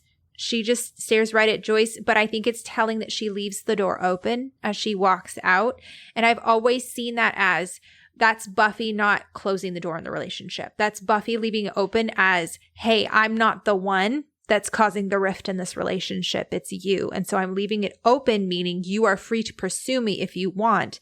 And I'm also leaving it open if I'm able to come back, I will. I feel like if Buffy had shut the door, it would have spoken volumes.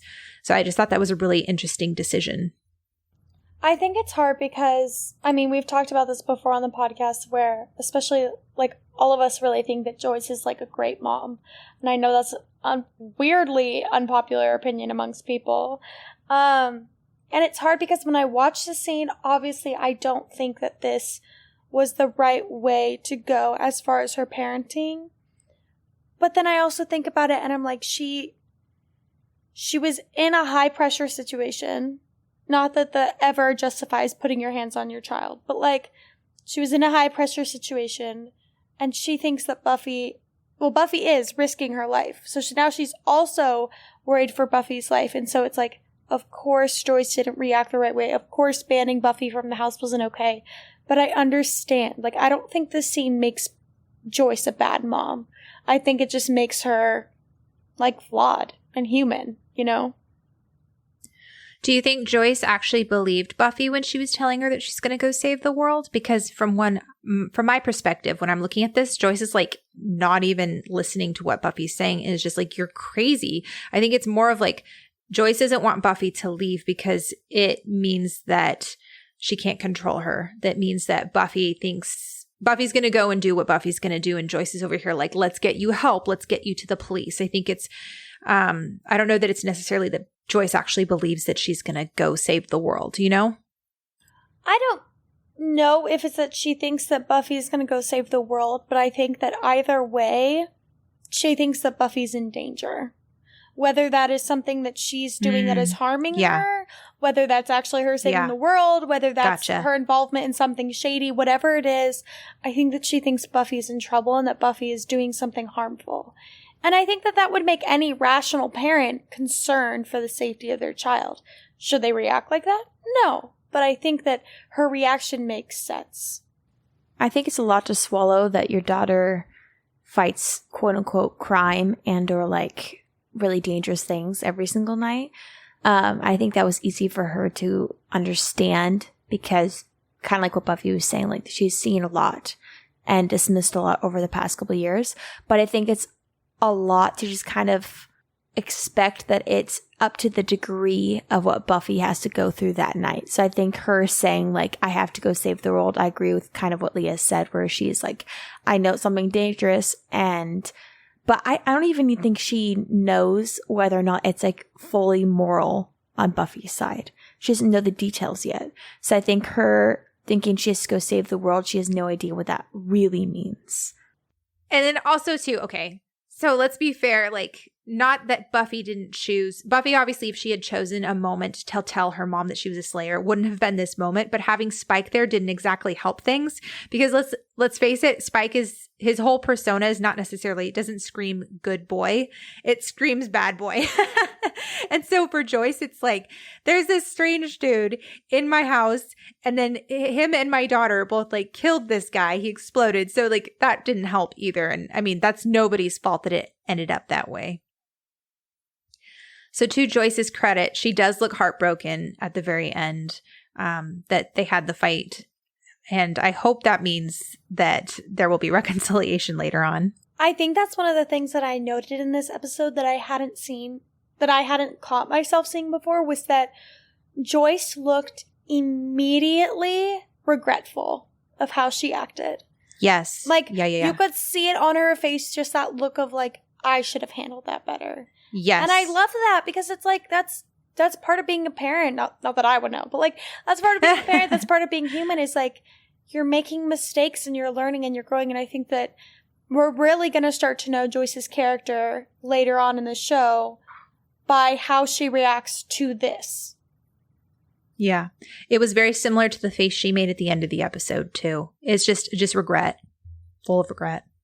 And that's how you know you're a good mom. If Joyce had been over there like fuming and huffing and puffing, like, you know, oh, I was in the right. How dare she? It was an immediate, oh, I messed. I could have handled that better. I kind of view it a little bit differently. I think that she feels bad, but I think it's more of coming from her not wanting to believe it. And so she made a huge threat thinking Buffy was going to be like, you're right, and stay home. But I think the fact that she was like, I have to save the world. I have to risk my life. And she didn't want to hear that. And so her walking out after she made a massive threat and had to actually go through with it, I think she was like, oh, like this means all this is true. This means that I've been awful. This means that like so many things. So I think it was like more than just her feeling bad about what she said. I think it was just like, oh, she decided to leave. She had to leave because this is something I don't want it to be. All right, moving on. So in the hospital, Cordelia mentions that she wishes they could help, you know, without dying. Xander mentions he isn't sure how, when Willow, with that same look she had on in the library in Becoming Part 1, that look of like, this is everything that I've always wanted, everything I've been waiting for. She mentions she wants to try again. Oz is completely out of the loop. He's like, try what? Like, what have I missed? Willow explains that they never were able to finish the curse, that maybe they can restore Angel's soul. Xander, I don't like it. You're talking about messing with powerful magic and you're weak. So once again, Xander has an ulterior motive.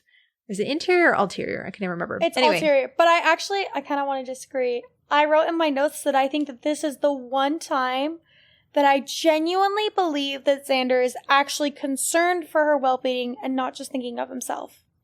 See, and I agree with that. I agree that it can be both. And I think that's the rub with Xander. I think usually it is both. Like, he usually has a valid point. And it's just always hard to tell with him because it's like, okay, what kind of motivation do you have? But I do genuinely think he is concerned about Willow. So I agree with you on that. Willow, I'm okay. Xander, you don't look okay, does she? Cordelia, you should listen to him. The hair, it's so flat. And the lips. Xander, could we stay on topic here, honey? This is the first time that he's corrected her, and it sounded like kind, and he called her by a pet name. Like, I feel like this episode, with the exception of him telling Willow he loves her, like, he's been really kind to Cordelia, and I'm like, what is going on? Jeez, the bar is all the way on the floor for this man. He actually was nice to his girlfriend this episode, besides the fact that he told another girl he loved her. I know. I think it's also because it's like, it's one of those, oh, me and my boyfriend or my girlfriend just had a fight. And then it's like the right after the fight when you're like really nice to each other. Because you're just like, you know, you're on like thin ice. Not thin ice, but you know, you're just like, hey, like. Yeah, we're still mad at each other. I love you. And so, like, I feel like this is one of those moments where it's like everyone thought that everyone was going to die. And so they're all just, like, really nice to each other right now. Oh, no. That's true. So, like Cordy being all, like not that this isn't in her heart, but it's, like, her being really sweet about, like coffee. And then Xander being really sweet to her. Like, you know, it's, like, everyone's just, like, very, like, we all just really love each other right now. Oh, yeah, that's a good point. That's hilarious. Willow puts on her resolve face, which is very cute. You've seen it before. You know what it means. Oz is confused as Oz can look. Okay, I pretty much missed out on some stuff, didn't I? Because this is all making the kind of sense that's not. Willow tells him to get her things from the library with Cordelia, that she'll fill him in. Oz trusts her. Willow doesn't explain anything. Oz just glances once at Xander and then goes, sure, kisses Willow's hand and then leaves. Like, what a good guy. That is literally the sexiest thing that a man can do. Just be like, okay. Right? Right? Including the hand kissing, man. I know. He was just like, I worship you, my goddess. Yeah. Oh my gosh. All right, so Willow tells Xander to go to Buffy and tell her what they're doing in the hopes of stalling. Giles is not looking too good in the mansion. His head is sagging as Angelus tells him that he can stop the pain. You've been very brave, but it's over. The lighting in this episode is beautiful because you have that painting of cherry blossoms, and it's, I think, a Japanese man riding a horse. And it's just like this beautiful scene, and you have the way it's lit. And so Giles is backlit, and then you have just the silhouette of Angelus in front of it. And so the juxtaposition of this beautiful, peaceful scene with this torture scene is just very, very eerie. Giles, please. Angelus, just tell me what I need to know. He kneels in front of Giles as the camera pans in while Giles struggles within himself. You feel like he's going to break any minute. And then he says, in order to... Angelus gets closer. I love Angelus's face. He's like, yeah. To be worthy, you must perform the ritual. And then all of a sudden his face hardens and he spits it out in a tutu.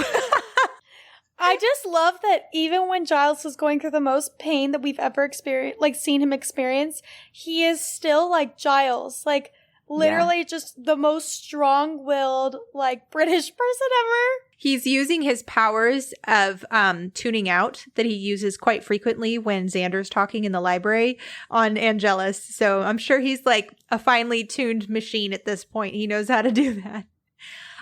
My favorite piece of trivia for this episode is apparently David Boreanaz is incredibly clumsy. And during this scene, he used to kneel down while he's in front of Giles or Tony Head, and he kept falling over while he was crouching down because he couldn't keep his balance. So much so that they kept laughing while filming the scene, and Tony Head had like his mouth full of peppers. And he kept having to take new ones because David Boreanaz was so clumsy. Oh my gosh. I'd be like, come on, like, dude. I'm like, my mouth is burning. I'm supposed to be crying. Yeah, right. Like, can we not be laughing? Right. And then he's supposed to say in a tutu without, cracking up. And David's over there falling over. So Angelus stands up. All right, someone get the chainsaw. And then that beautiful shot of Angelus' silhouette in front of the painting. Spike rolls in. Love how nobody cares where he is. Like, this guy's been gone for hours and like nobody notices. Like, did he stash his wheelchair? Did he just leave it out? Like, I want to know what happened. He like hid it in a park somewhere.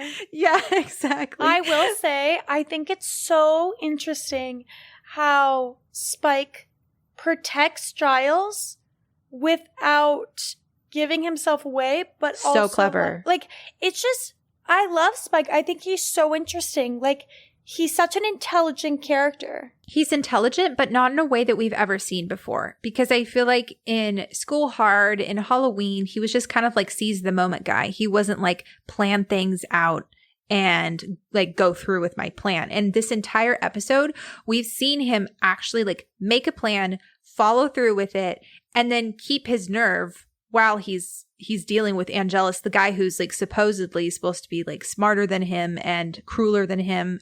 Yeah, it's very, very clever.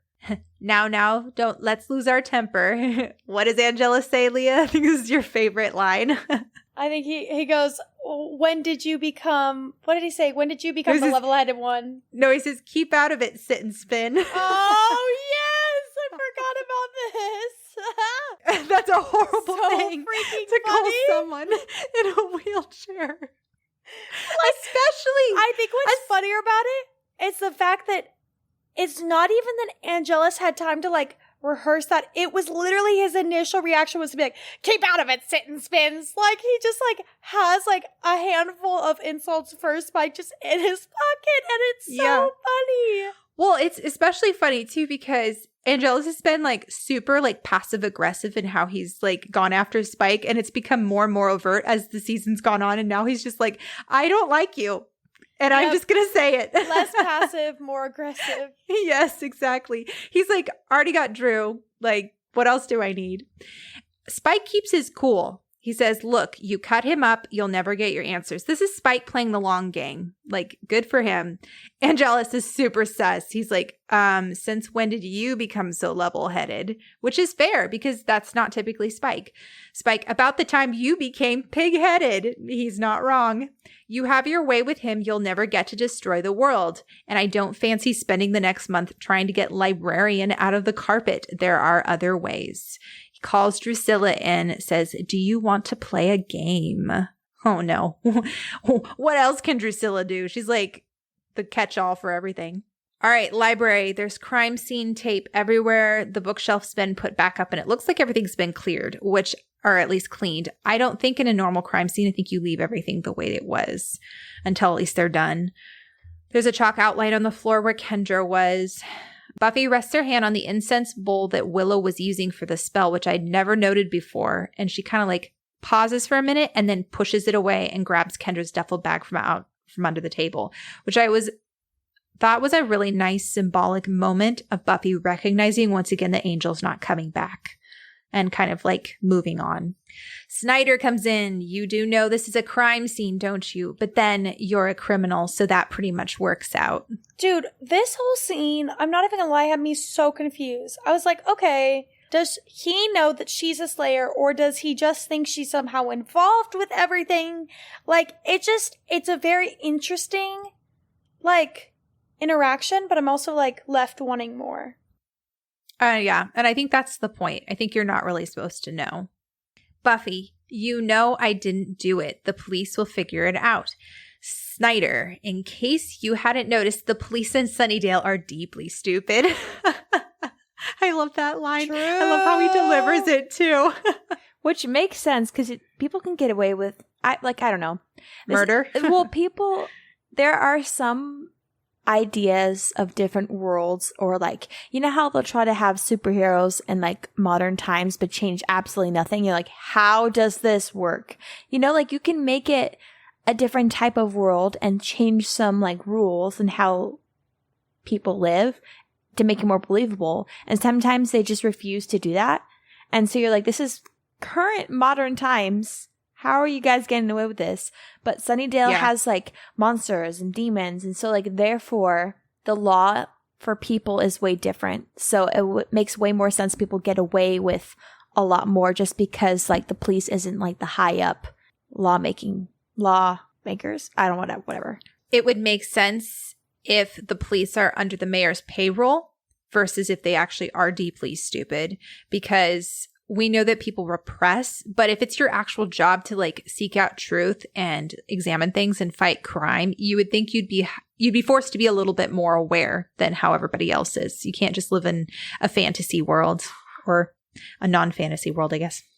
Then he inhales. Oh, the way that Armin Shimmerman just does this whole scene is just brilliant. These are the moments you want to savor. You wish time would stop so that you could live them over and over again. You're expelled. And he says that so quietly and sinisterly, like it's really creepy. Armin Shimmerman says this about this moment. He says that he believes that to a point, Snyder is actually more threatening to the teen characters on the series than the actual vampires. He says he really holds power over their future. If they get expelled from the school, then they'll really be screwed over. They can attack a vampire, but they can't attack a school record. To our younger viewers, that's a real threat, which I think is cool that he recognizes that and therefore plays his character accordingly. It adds a whole other layer onto Principal Snyder. I don't know. I absolutely love the man. He's just a brilliant actor and he plays Snyder so well. So Buffy doesn't respond, just looks down, pulls out her sword, and Snyder's eyes widen a bit before he looks at Buffy. You never ever got a single date in high school, did you? He's like, what? Your point being? Which I love that wordage. He doesn't even disagree. He's just like, your point being. Yeah, as if he's known this entire time. So he's like, I know. Your point is. Yeah, definitely hit a nerve. He looked a little rattled. But also your point being, and then she walks by him with her very big point. Like, I just love the word choice. Mm-hmm. It's very funny. It was like a pun without saying anything. Snyder immediately pulls out his phone. I always forget about this. It's Snyder. Tell the mayor I have good news. What is going on with the mayor? Like, I need to know. All right, maybe next season. Mansion. Giles looks rough. We see the same nails that sliced Kendra's neck, using a cloth to gently dab at his forehead wound as Drew asks if it's better. The way that they shoot it is fantastic. It's a close-up of Giles's face, and the first thing we see of Drusilla is her nails. And we all saw a close-up of her nails when she was attacking Drusilla or attacking Kendra. So it adds a whole other layer of fear on top of this scary moment. I noted that too, that they chose to highlight the nails. Yep, the stick-ons, the press-ons. When Giles doesn't answer, Drusilla puts her hands on his head while saying, let's see what's inside. She gasps after a moment, saying, of course, before doing the same thing she did with Kendra, having Giles look at her while saying, be in me, see with your heart. She puts her hands over his eyes, and we have that wonderful transition of the back of Giles's head so that as Jenny is revealed to Giles, it's also revealed to us as the audience, which is... Oh man, this scene is rough. This is a really rough scene. Giles, Jenny, I thought I'd lost you. Giles keeps a lot buried deep down inside. And so when we have rare moments like this where we're kind of able to see what he's thinking, it absolutely guts you. It makes sense that Giles has been mourning more in private. And I think you can see that. And I like that we haven't seen a ton of that just because I feel like we wouldn't. I feel like his anger and his kind of death wish and passion makes a lot of sense because he's like losing control. And then you see him kind of snap out of it and be like, you know what? I need to be this. I need to be that. And then he kind of mourns in private. But like, I don't know. The scene always just like hurts me just because it's like there's like hope in his eyes. There's relief. There's like pain. There's a lot that's going on in his performance and Giles's character. And so it's just sad to see him be like a little bit relentful of his, I don't know, of kind of just holding it together. It's just a little sad. Yeah, and it's especially sad because in I Only Have Eyes for You, I mean, that was the episode that Giles has to let Jenny go. So at this point, he's fully let Jenny go. And I think he's forgiven himself for any any guilt maybe that he had over Jenny's death. I don't know if he had any, but sometimes, we don't always rationalize things well when a loved one dies. But he's very clearly like come to terms with her passing. And so it's really, really hard to go back to, oh, she's back. I thought she was gone. And then he has to lose her all over again. This scene is very, very similar to the end scene with Angel and Buffy. Well, and I think that Giles puts on such a front for Buffy because he sees how strong she is, so he wants to be strong for her. And so I think that when we get him alone, we really see his vulnerability because he doesn't have to be strong for anyone. Jenny/Drew, I'll never leave you. The music that is playing is Remembering Jenny, is the same song that played in Passion and every time we think about Jenny, but it's played very differently. It's on a wind instrument this time and it's made to be very dreamlike. Like the whole, it's just gorgeous. The camera also slowly tilts back and forth, almost like we're on a ship, which again gives us the feel of it being a dream. It's beautiful. Giles's first thought is, we have to get out of here. Jenny runs her hands down his face. Giles says, it can't be you. Jenny asks if he told Angel about the ritual, and Giles says they have to get him away from Acathla. Jenny asks if he's close to figuring it out, and to Giles's credit, he still tries to get free, says, I'll tell you later. Like this guy, it took a while to get him to crack. Jenny, tell me what to do, and he hesitates. You could tell he doesn't quite trust her. And she says, it's all right, which is very, very similar to Buffy's, shh, don't worry about it. Like Jenny and Buffy kind of mirror each other in that they both know something that the other person doesn't know, and they're trying to make them rest easy in that. Giles still doesn't look like he trusts her. So then she tries kind of like a seduction. She says, we'll have everything we never got to have, never got to feel, which is incredibly violating because Drusilla, as Jenny, knows all of this because she was inside of Giles's head. So she knows Giles and Jenny never got the chance to ever have sex, even though they were planning on it. She knows all these things, which is really an interesting layer on top of all this. So not only is Giles being tortured physically, he's being tortured emotionally and mentally, and he's also being violated too, which is just really sad. So Giles spills that Angel has to get away from Acathla, that he's the key as it's his blood that opens the portal. She kisses him, and then suddenly we cut to the real world and see Drusilla kissing Giles, which is gross. I don't like that.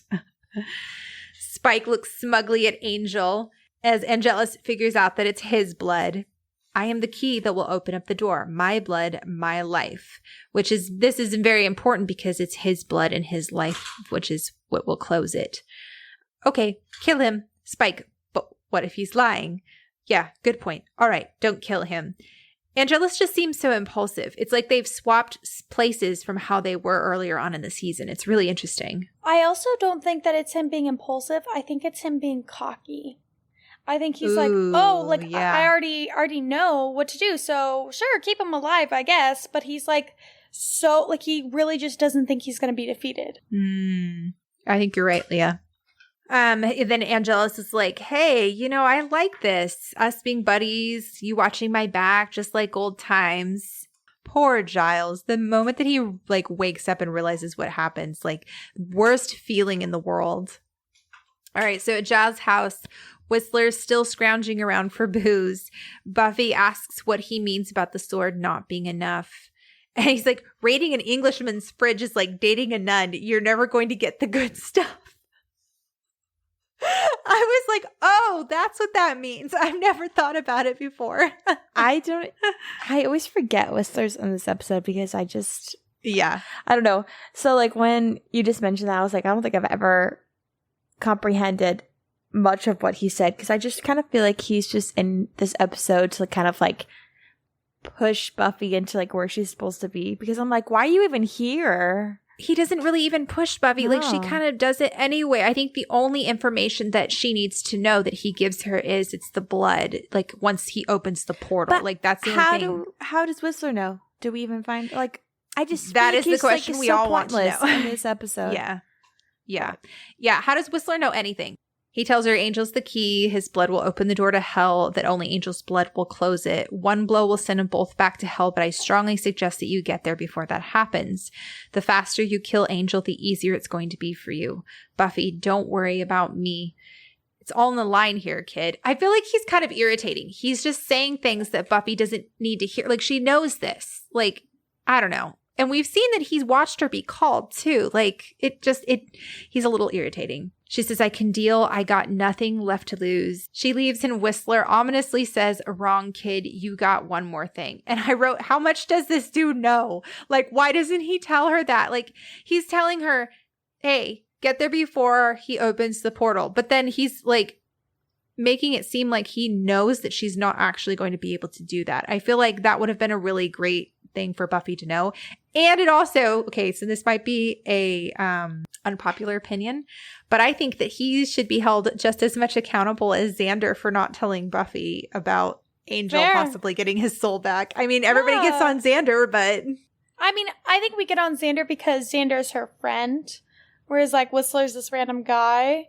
But, like, I agree. Like, it's so messed up. Like, he saw her and he was like, you still have one more thing to lose. Like, you weren't going to tell her I'm not going to tell you. Yeah, I know, right? I'm like, go away, dude.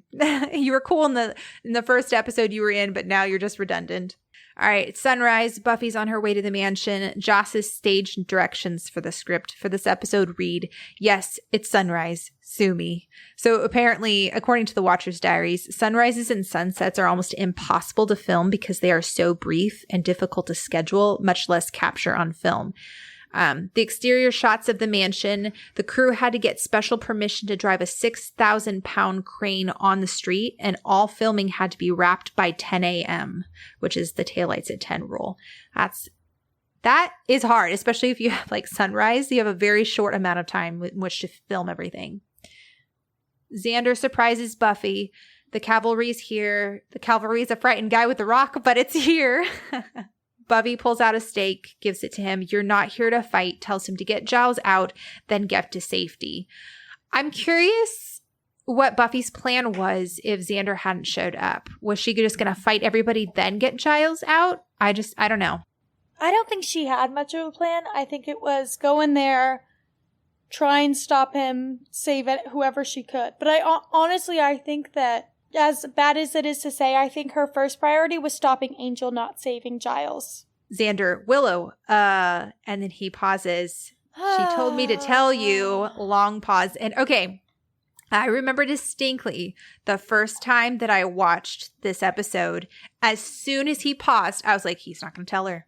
He's not going to tell her. Like, it just kick his ass.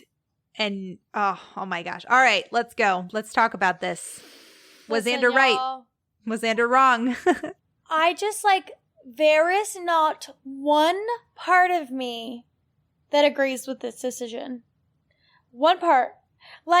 Yes, of course you cannot like Angel. Yes, of course you can have your disagreements of that. But Angel and Angelus are not the same person. Angel has no will over what Angelus does. So it's unfair to hold Angel accountable for Angelus's actions. Not to mention, you are dooming Buffy to kill the person she loves. And it's also way harder for her because had she known that they were trying to turn Angel into Angelus or Angelus into Angel, she would have stalled more, which would have saved Angel's life and her trauma. It's just there is no way. I'm sorry, guys. I try to be impartial, but there's no way of spitting this in my eyes where, Xander does not come out a jealous douchebag. I've heard the argument that he said this. I'm not saying I agree this, but it's an interesting idea that he said this to kind of give her motivation to go and kill him. But here's the thing. He could still do this by saying, hey, there's a slight possibility that his soul might be restored, but that doesn't mean that you should relent and not fight and try to kill him if you have the chance.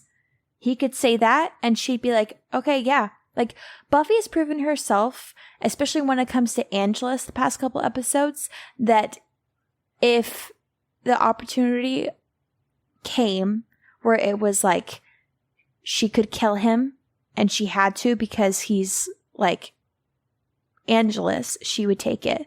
I don't think that she's really expecting that the spell is really going to work. I think she's hoping, but I think that if she had the opportunity, she would kill him. And so I can see how people would think that, but it's like, he still needs to tell her though. Like, he still needs to be like, hey, like, you still need to take every opportunity to kill him because he's a threat, but just so you know, there's a slight possibility he might be Angel again. But also, I mean, great point, Tabby, but also on top of that, it's like, ultimately, Buffy is the Slayer. It falls on her shoulders about, like, she's literally judge, jury, and executioner when it comes to vampires. Like, she is literally chosen to be the person who determines what happens.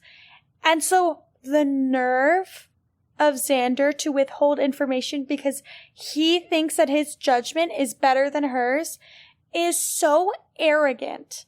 Like, Buffy has the literal weight of the world on her shoulders at all times. You really think that she's going to prioritize, like, her love over, like, the whole world? She has shown that she chooses the world. Like, ugh, it's so annoying. Yeah. Yep, it is. So I'm going to play devil's advocate for a minute, and then I will talk about what I really think. So it is altogether possible, what Tabby said, that Xander came up with the intention to tell Buffy what Willow said, and then saw that she was in battle mode, and then him saying, hey, Willow said she's going to do the spell, could pull her out of it. The thing is that Xander saw what happened in the episode prior when Buffy went with the intention to just stall Angel while Willow did the spell, and how badly it went. And also the fact that Buffy, like, wasn't even really trying as hard as she could. I mean, Angel mentions that. He's like, it doesn't feel like your heart's in it. And it could be that Buffy just didn't give it her all because she knew that Angel could quite possibly be cured. There's that possibility. Xander also doesn't seem to think that Willow can pull off the spell because of the first attempt. If Buffy hesitates, she could die or the world could go to hell. The problem is we're not sure of his motivations, and is it even his place to not tell Buffy? It's an ethical dilemma because it probably wasn't his call, yet it turned out fine in the sense that the world and Buffy didn't die, yet Buffy was extremely emotionally scarred by it, given by the fact that she completely leaves Sunnydale. So Passion of the Nerd sums it up brilliantly. He says simply, Willow has made her own decision that she wants to try the spell again, and she has asked Xander to tell Buffy. Buffy trusts Xander and always expects the truth from him, especially given information that might affect her tactics in battle. And Xander decides that he knows better than either of them. Nobody knew how the battle would play out, and Xander's decision actually limited Buffy's options. Whatever his motivations for that decision, that is very simply wrong. He cannot elect himself commander. And I was like, go off. If you guys get the chance, definitely watch Passion of the Nerds Becoming Part 2 analysis because it gave me goosebumps. It was so good. But I would 100% agree. Willow made a decision, Buffy made a decision, and Xander's over there trying to control that decision on both ends. And it's not right. And it actually like inhibits Buffy, who is the leader of the group. And he could have harmed Buffy physically. Instead, he ended up harming her emotionally, and neither one's okay. So glad we have wrapped that up. I think, I just wrapped up a 23-year-long argument with that. That's as simple as it is. Not really. But we're seriously curious. If any of you guys have any input into this, if you have a viewpoint that you feel like is different or unique, definitely let us know, because I'm always interested in what people have to say specifically about this scene. All right, Mansion. Angelus is once again praying to Acathla, only this time we see it from Acathla's point of view versus from Angelus's in the last episode. Everyone's there. Drew's holding her doll again, which I thought was really cute. Angelus is looking great in his leather pants as always. Chants in Latin. In the hospital, We get this lovely aerial shot of Willow, Oz, and Cordelia prepping for their spell. I just love how Joss ties in different moments going on. You have both the spells starting at the same time. It's just so cool. Like Buffy finds out about the blood the same time Angelus finds out about the blood. Like it's all, that's what makes this episode flow so well, is everything is happening at the same time. And you saw that with Becoming Part 1, as you had the flashbacks happening with Angelus over here. Buffy was finding out about the curse over here. So it's just he does a very good job with a big ensemble of people and the timing wise of the episode. Willow, are we ready? Cordy is burning the incense, Oz is reading out of the spell book, and Willow is doing the actual spell and channeling the magics. In the mansion, Drusilla has the doll in one hand, knife in the other, hands the knife to Angelus, who slices his hand. Now, Akatha, you will be free, and so will we all, which is lending credence to my theory that Angelus just wants to be free of Buffy and any hope of salvation. Buffy enters quietly. This part doesn't make sense. Beheads a very bored-looking vampire who's about ready to go to hell for the first time, and he looks like tired, and he probably can't see out of his peripheral vision because of his bumpy forehead because she's like right there, and he like is just like, okay, yeah, what is this portal gonna open? Beheads him. Drusilla looks over startled. Well, Angelus just looks so done with all. He's annoyed. He's like, again. Ugh.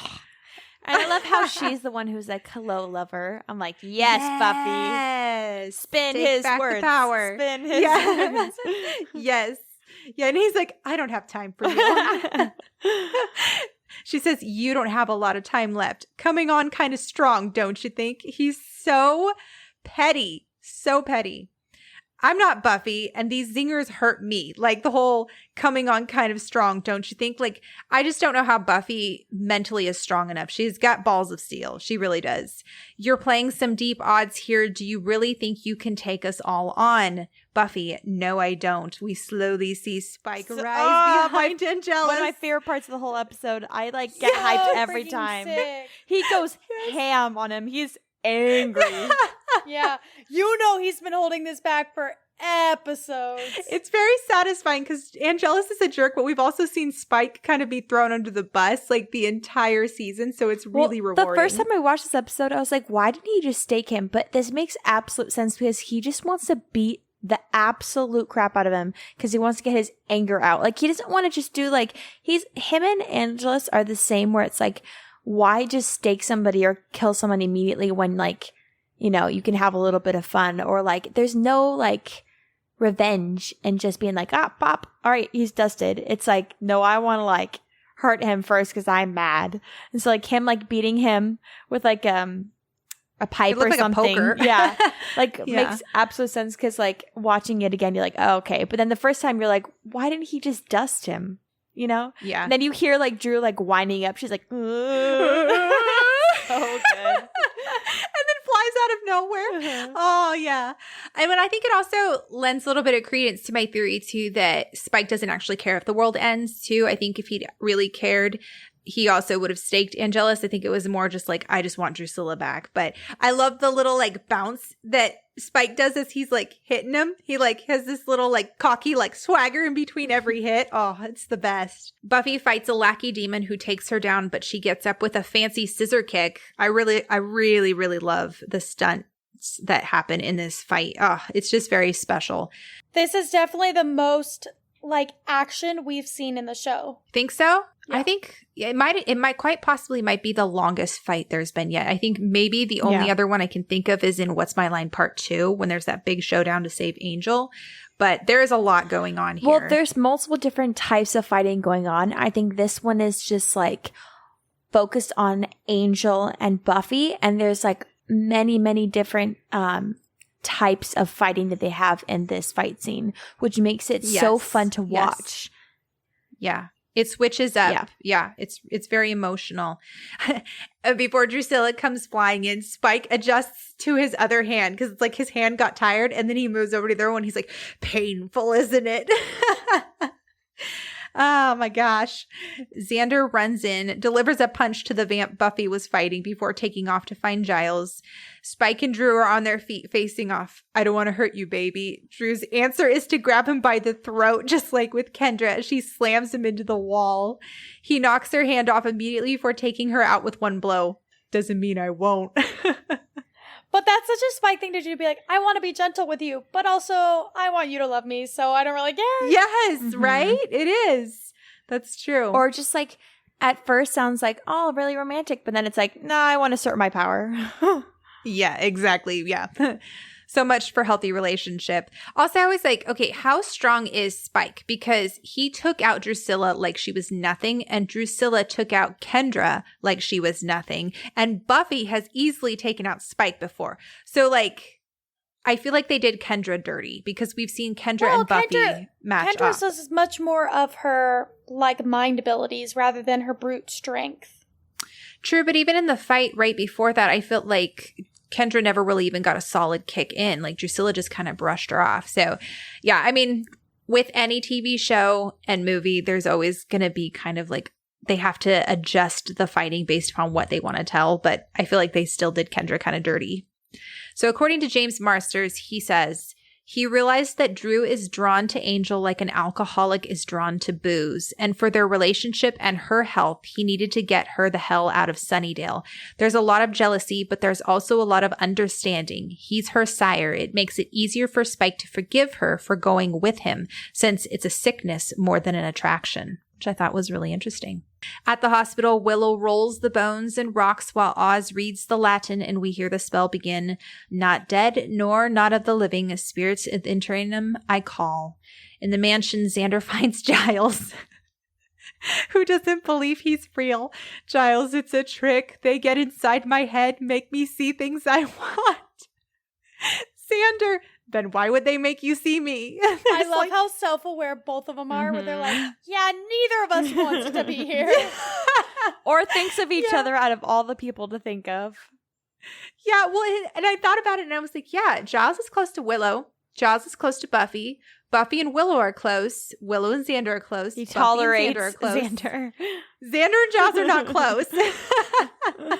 Oh my gosh. Giles, you're right. Let's go. No hesitation. Oh my gosh. Yeah. He's immediately snapped back to reality. Oh my gosh. No faltering, no question. You'd be like, but maybe. It's like, no, you're absolutely right. You would never come up with my brain. Yeah. He's like, there's no way this is a trick. Oh my gosh. Honestly, if I were, I think this would be way smarter though. Because if I were Drusilla, I'd be like, who is someone in the gang he's not super close to, so that he would, without a shadow of a doubt, think this isn't a hallucination. It would be Xander. Yeah. Well, I think Drusilla was also trying to have him, she says, see with your heart. So, you know, she wanted him to be so clouded by grief and want. Yeah, no, I know why. I'm just saying it would be like foolproof. Okay. It would have been funny. Yeah. Could you imagine she says, see with your heart and there's Xander? We're all like, whoa. Ew, Sarah. I'm sorry. He's like a teenage boy. I did. Huh? I was not going there. Tabby up here. No, Tabby was not even close to going in that area. You took it there. My mind was so far off that beaten path. That was more than a hop, skip, and a jump. That was a whole, like, truckload of a difference. I'm sorry. I take it back. I don't want to see that either. He's an underage student. No. And he's Xander. I agree. Okay, moving on. I love this shot. So you follow Xander and Giles as they're trying to get out. And as you see them in kind of the background, you have Drusilla and Spike fighting right in front of the camera as it pans over, and you see Buffy over there fighting the vampire. It's really, really well done. I like how much movement is in this fight scene. It's so interesting. You could rewind and watch so many different aspects of it and see something new each time. So Drusilla and Spike are still going at it. Drusilla scratches Spike's face and he looks completely shocked that she would do that and that she just knocks him to the ground. Angelus is back up again looking slightly dazed. Buffy stakes the vamp just as Angelus grabs the sword from Acathla, beginning Acathla's awakening. Drew pauses. Oh, here he comes. And Spike takes the moment to grab her from behind in a chokehold, which, yes, we know. Go ahead, Tabby. Well, never mind. I know what you're going to say. How could she pass out if she doesn't have breath? Is my question. Doesn't make sense. Yeah. How is Angel able to smoke from that hooker that he bit? No, okay, that one is a little bit more like, okay, at least it was You for, could like, just carry and smoke. Yeah, like, and then just pop it that back one's out. a little bit, but the fact that she literally passes out, it's like, come on, you guys, she could have, like, there could have been any other way to put her down. Like, it had to be from, like, lack of air, really? Yeah, no, I know. But you know what? This scene is so great that it just doesn't even matter.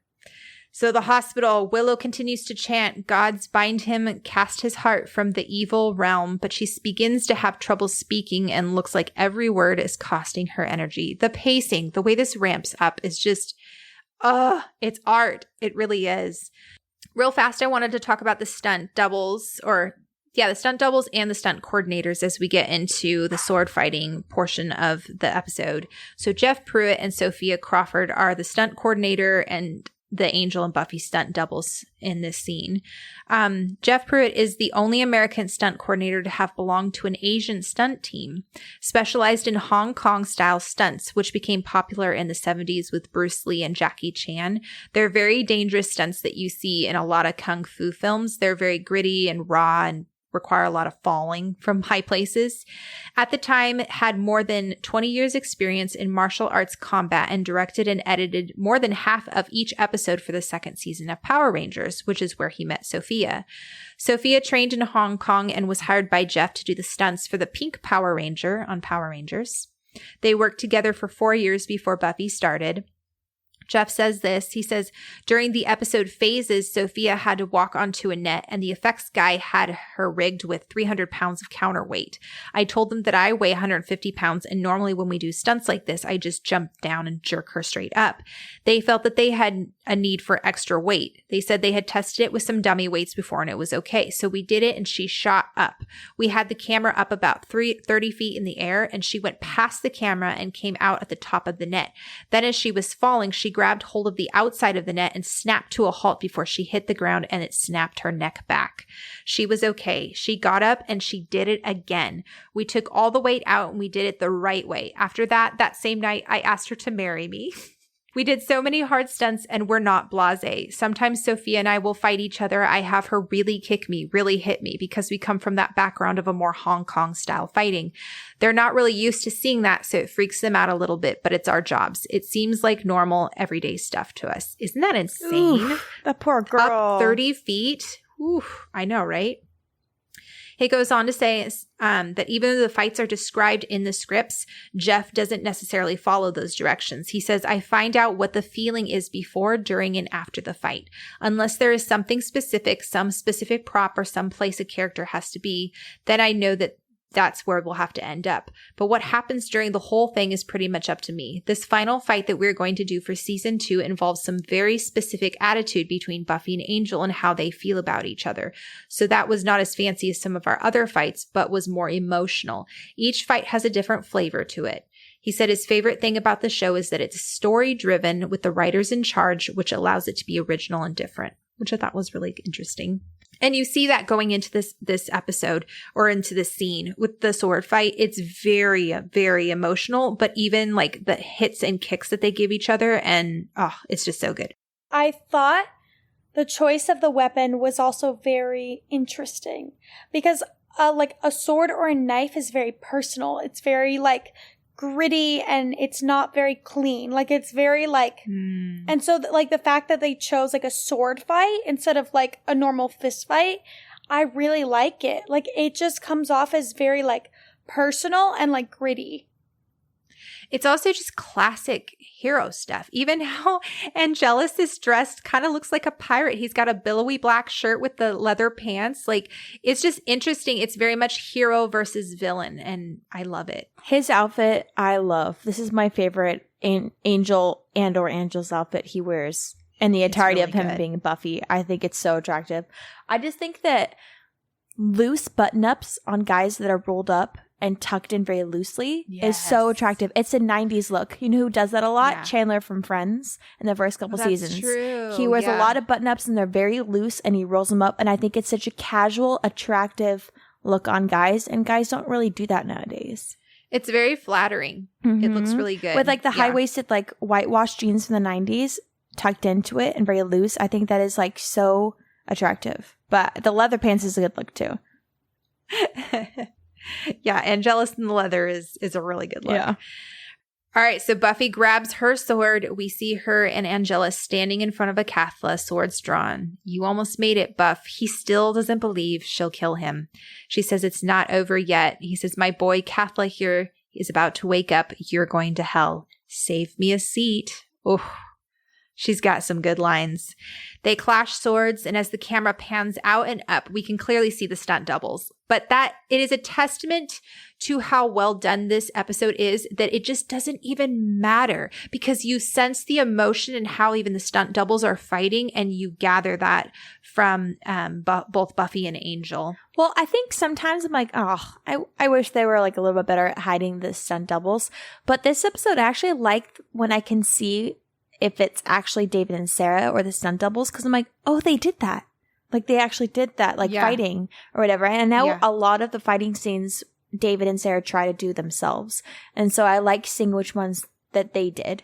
Angelus cuts Buffy's arm, yet doesn't even pause and continues on. It's shot very well. The quick cuts don't feel like a cheat or like they're trying to avoid showing how crappy the actors can fight, which I don't think they're fighting crappy, but sometimes like movies and shows will do that. You actually believe it and you're so invested in the story, even though you can see the stunt doubles. I mean, literally the way that they cut this and edited it is seamless, even though we're jumping back from Sarah and David to Jeff and Sophia. Like it is just so well done. And it really feels like they're sword fighting. Like I can't say that for a lot of movies that have sword fighting. I think that is one stunt that you can kind of tell if you're faking it. And it really doesn't feel like they're doing that here. In the hospital, Willow is continuing to struggle as she breathes heavily, seemingly unable to continue. Oz and Cordelia are like, are you okay? Suddenly, oh, I love this moment. Willow's head snaps up, looks directly into the camera, then snaps down straight ahead as if she's possessed. The DVD subtitles say that she speaks Romanian. I think it's Latin, but Romanian does have Latin roots, so maybe it's similar. I don't know, but it's kind of cool to think about the fact that like maybe she's possessed by the old gypsy woman or something while she's saying the spell. I was actually going to ask, what possesses her? Like, is it? We don't know. Oh, okay. Yeah. I don't think we're supposed to know. I think we're just supposed to like know that something possessed her. From what I know about the show, I'm not giving anything away by saying this, but it's like what the darker the magic, you have to channel different people. And so it becomes a lot more dangerous. That's why people don't want people to get into the dark stuff, because it's different than just like, oh, I'm going to wave this inanimate object or whatever. Like, but then it's different if you're allowing the magic to flow through you and allowing someone to come into you. That's why I feel like it's actually very brilliant. I don't know why people crap on the metaphor of like drugs and or like addiction with magic. Because it's like there's a very clear difference between like quote unquote recreational and then like actually allowing it to like succumb into you. I think it makes absolute sense. Well, and I mean, this goes back to the episode before where Giles was like channeling very powerful magics through you opens a door that can't be closed. And so it's going to be really interesting. Very clearly, they're heading somewhere with Willow with this. Oz looks disturbed, whispers to Cordy, is this a good thing? We have that fantastic pan past Willow staring ahead across the bed while chanting from Oz to Cordelia, hey, speak English. But she continues. In the mansion, Buffy is not doing great. She is hit out of the doorway into the courtyard/garden. She gets back up only to have her sword kicked out from her and then is punched into a fountain. We have a shot of the Cathla beginning to rumble and then see that Spike is still choking Drusilla as she passes out. Sorry, baby. I wish there was another way. He lifts her and carries her, pausing her at the doorway of the courtyard, and we see a struggling Buffy leaning up against the wall while Angel advances on her with the sword in his hand. Oh, that shot. Well done. You really get the sense of like how strong and ominous Angelus is going on a really frail or not frail, but she just looks very tired Buffy. It's beautiful. Spike, God, he's gonna kill her. And for a moment, it seems as though he feels for her before he just shrugs and then moves on. Oh, James Marsters. I know, He does right? a great His job. charisma. So good. Angelus advances on Buffy. That's everything, huh? No weapons. Buffy looks up from the sword to him, her face in the rising sunlight. No friends, no hope. Her eyes close as she seems to be preparing herself for the final blow. Take all that away and what's left. And it's interesting how we look back and forth from Angelus to Buffy, because it's like we're right there with Buffy. It's like we're sitting there next to her, which I just love how they shot that. And then when we look up at Angelus, it's like he's talking to us with the sword right at the camera. It's very personal. Yeah. And I think it's a way that Joss is including the audience emotionally in the story and helping them feel everything that Buffy's feeling. It's beautiful. He lunges towards her with the sword as if it's coming at us as well. Yes. And for her to say, like, me, you feel empowered with Buffy in this moment. Like, it feels so touching. There's just no other word besides iconic. Yeah. Like, it is just purely iconic. Like, Buffy, we've seen her struggle for the past season. And she's finally here. She's finally made it. And she's finally becoming the Slayer. Like, becoming all of that embodies. It is not her profession. It is who she is. Arguably, I'd say this is the moment she becomes Buffy the Vampire Slayer. When she is like, she could have let him kill her, but she said, me. Like, it's like an epiphany moment. Like, and it's more of like a empowered, like, I have myself. I'm powerful. I have all these things. Like, yeah, you may have been like the love of my life, but you know what? You're not. Like, you're someone completely different, and I'm going to win. And I just feel like, I don't know. Like, I forget that Prophecy Girl and this are just one season apart. The whole I don't want to die. There's and so then much growth between the two. So much changes in 1 year. Well, it's like that whole thing where it's kind of like, it's easy to die, but it's hard to, like, live for something. And I think this is one of those moments where it's like, Prophecy Girl, she sacrificed herself, and that's amazing, and that's beautiful, and what courage that takes when you're 16.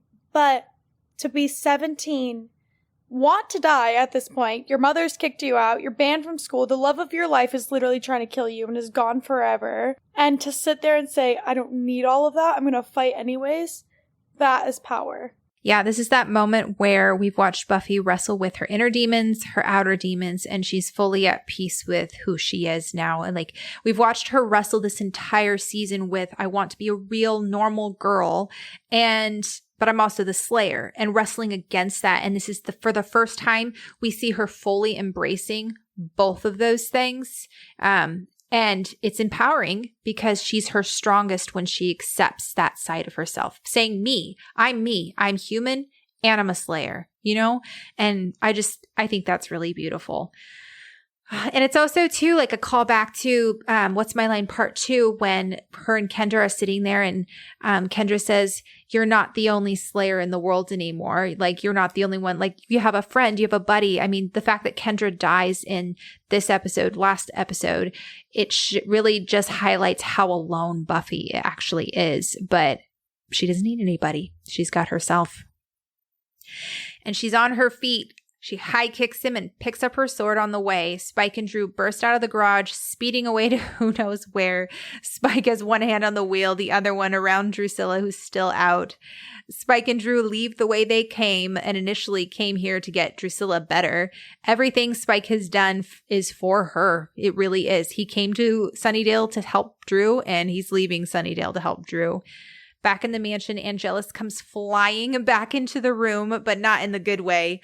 Where Cathla is, Buffy races in after him. She does this incredible stunt where she jumps in, spins, and then clashes her sword as she comes. Oh, it's such a, like, visually, it is so, like, cool to watch because you're like, whoa, this is Buffy, like, strong. And it's just really fun.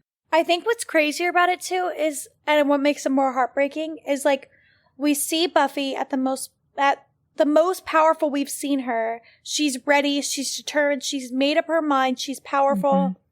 And then it's like that, it's taken away from her. And she just breaks down at seeing Angel and not Angelus. She nicks his hand and disarms him. He grabs his hand and is on the floor. In the hospital, Willow has become even more forceful in her chanting and is now rattling the hospital tray with her voice deepening in intensity. Buffy kicks Angel in the face, causing him to fall to his knees before a Cathla as he holds his injured hand. Willow seems to command something. We see the orb of Thesla light up as Willow seems to snap out of it and come back to reality. Buffy raises her sword, seemingly to deal the final blow, when Angel gasps, causing her to stop, and his eyes glow as he doubles over in pain. Whew, okay. This scene just gets me really emotional. And like we were talking about before, you know, that moment in the garden was when Buffy fully accepts her Slayer side, and now she has to sit there and wrestle with her human side all over again. What happens if you're given something back only to have it ripped away from you one more time? Well, I think her being able to do this is because she had that moment earlier. If she didn't, if she was really struck down, I don't think she would have been able to kill him. Like, I really feel like this makes sense based off of where she was just at like a minute ago. All right, I'm going to play this scene because words can't describe the emotion well enough. I think we need to be able to hear it.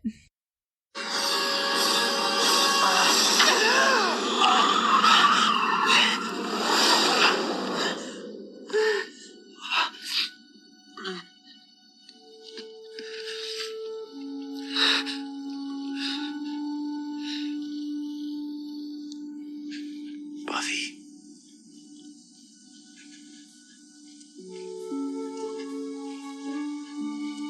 What's going on?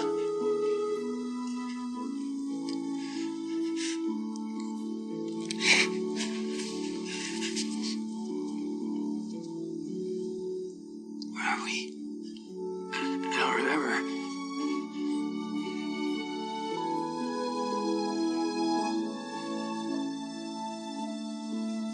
Angel. You hurt.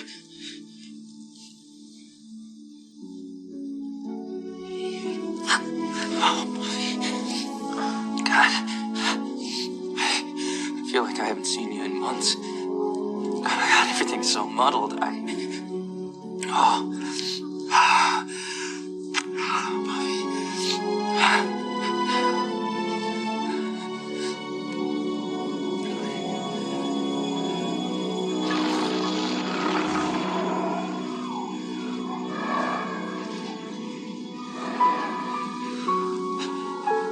What's happening? Don't worry about it.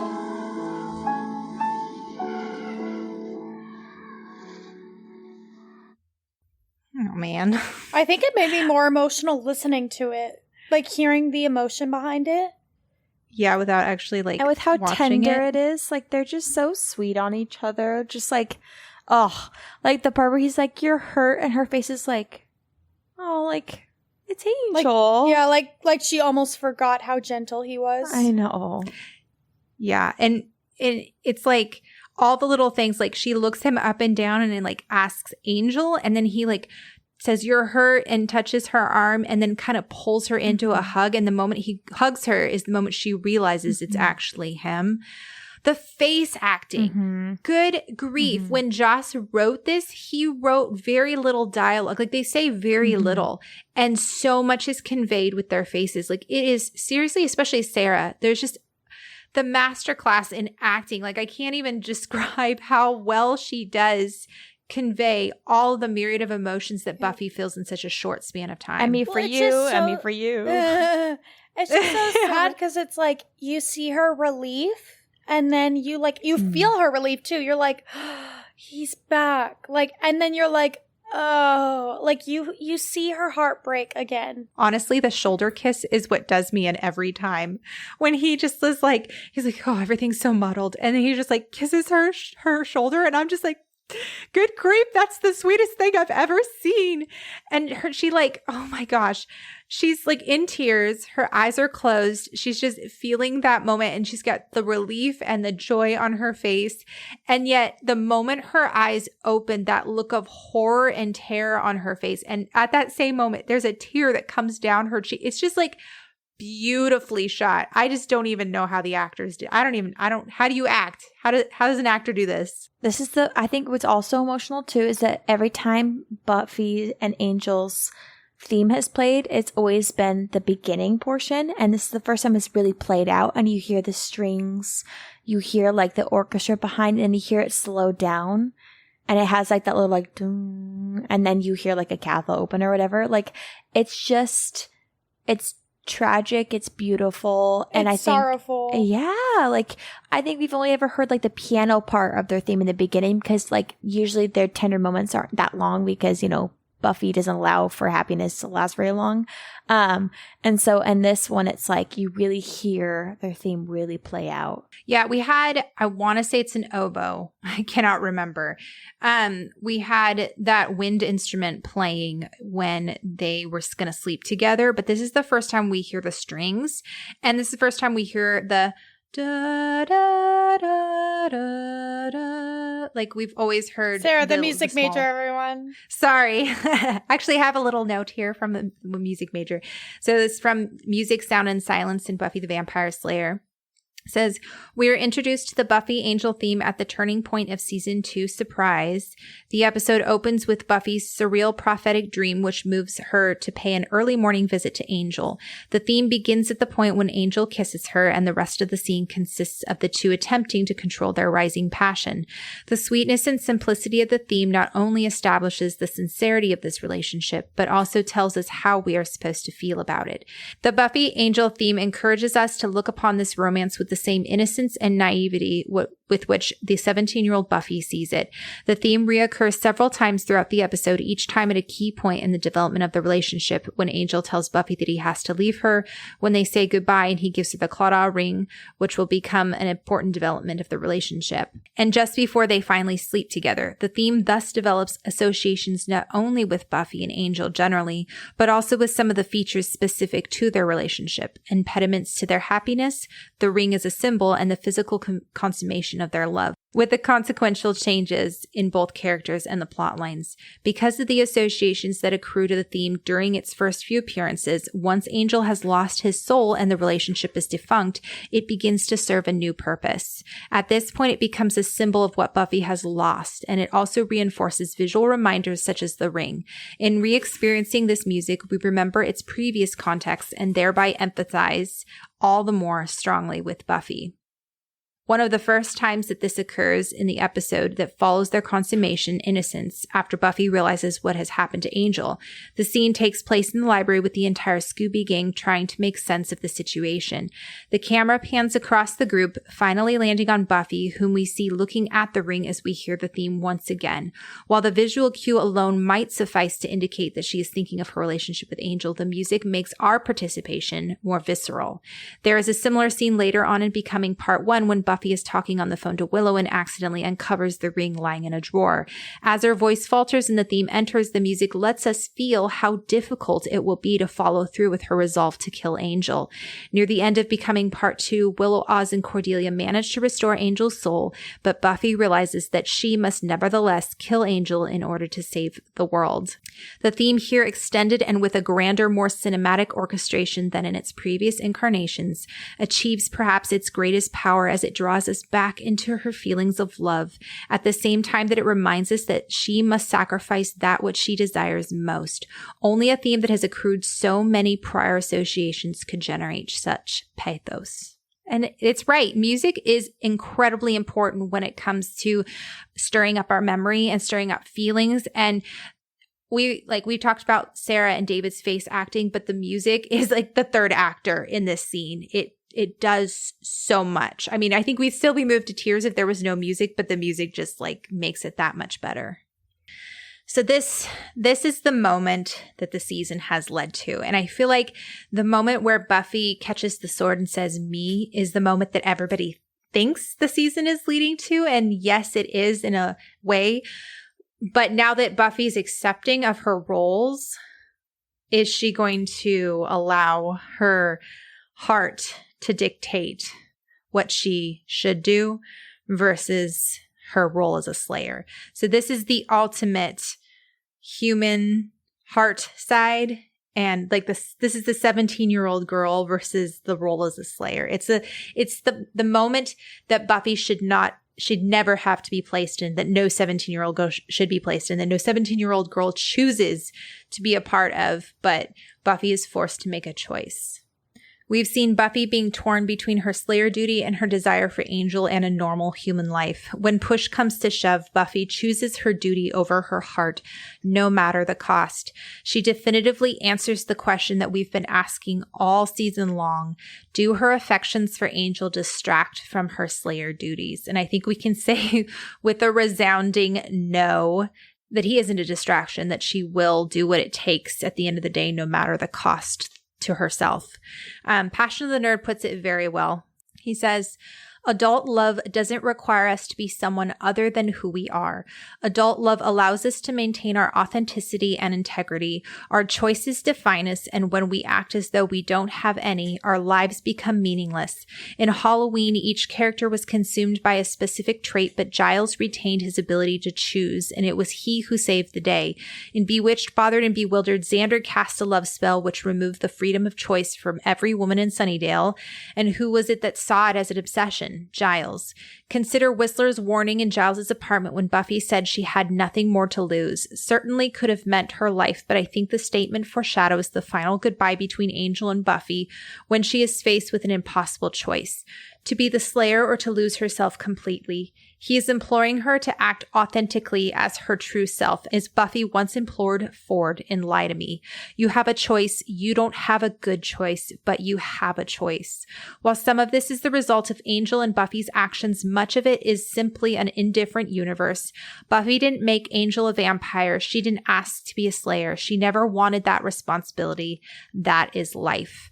And I think he puts it really beautifully when he talks about the fact that this is also adulthood. This is Buffy's like having to make a really adult choice right here.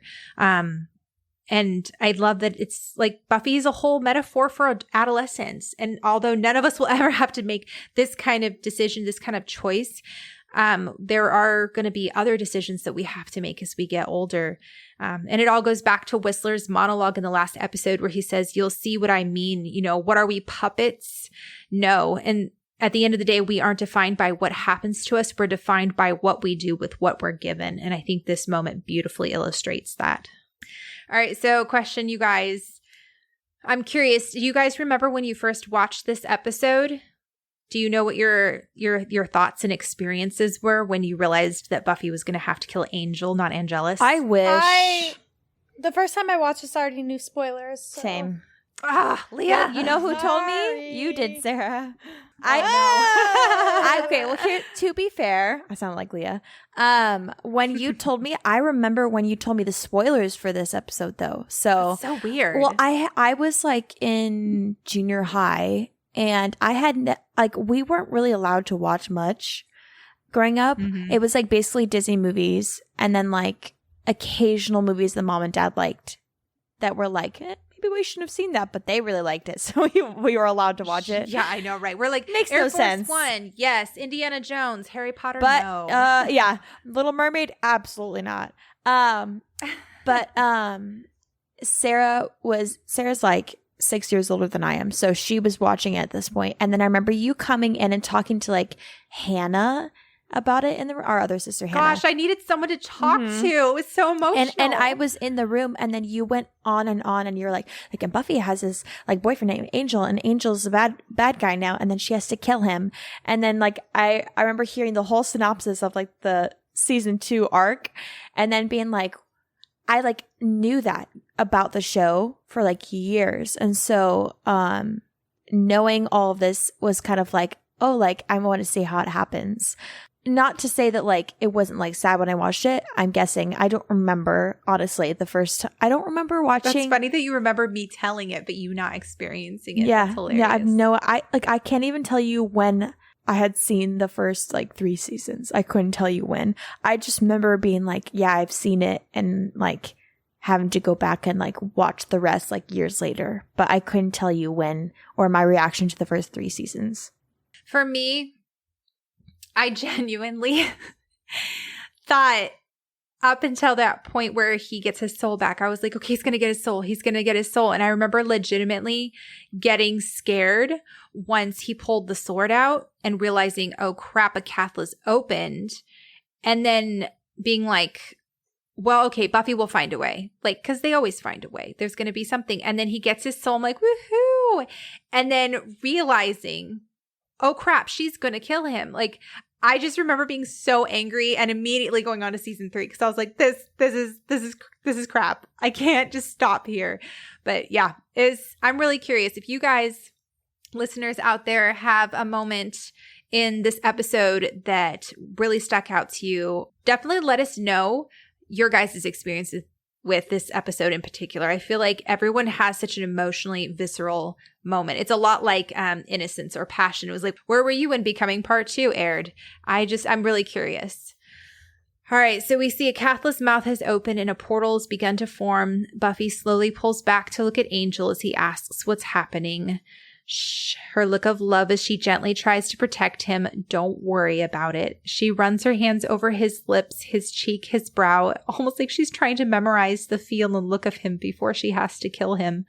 She kisses him once more, just desperately, as we pull out and see the portal has now grown. Like, it grew pretty fast. They're both gasping for air as they stop. And then forehead to forehead, Buffy tells him she loves him. He responds the same. She tells him to close his eyes. And Angel, sensing something isn't right, yet trusting her, obeys. And there's a very, very clear correlation between Darla telling Angel to close his eyes when she sires him and Buffy telling Angel to close his eyes when she's about to kill him. Like, Angel ends up dying in both of those situations. It's just very interesting. Buffy, in very clear agony, can't help herself, kisses him one final time before stepping back and plunging the sword through him. Angel's eyes open in pain. He reaches out for her. Buffy? The hurt and confusion in his eyes are just brutal to watch as the portal takes its dear sweet time to close. And then he's gone. His arms outstretched mirrors Buffy's dream and surprise where he reaches out, which is also a foreshadowing of his death. The look on Buffy's face, she tries so hard to be strong at the very end, and yet she just absolutely crumbles, which, completely makes sense. And we hear Sarah McLachlan's Full of Grace play as Buffy walks home.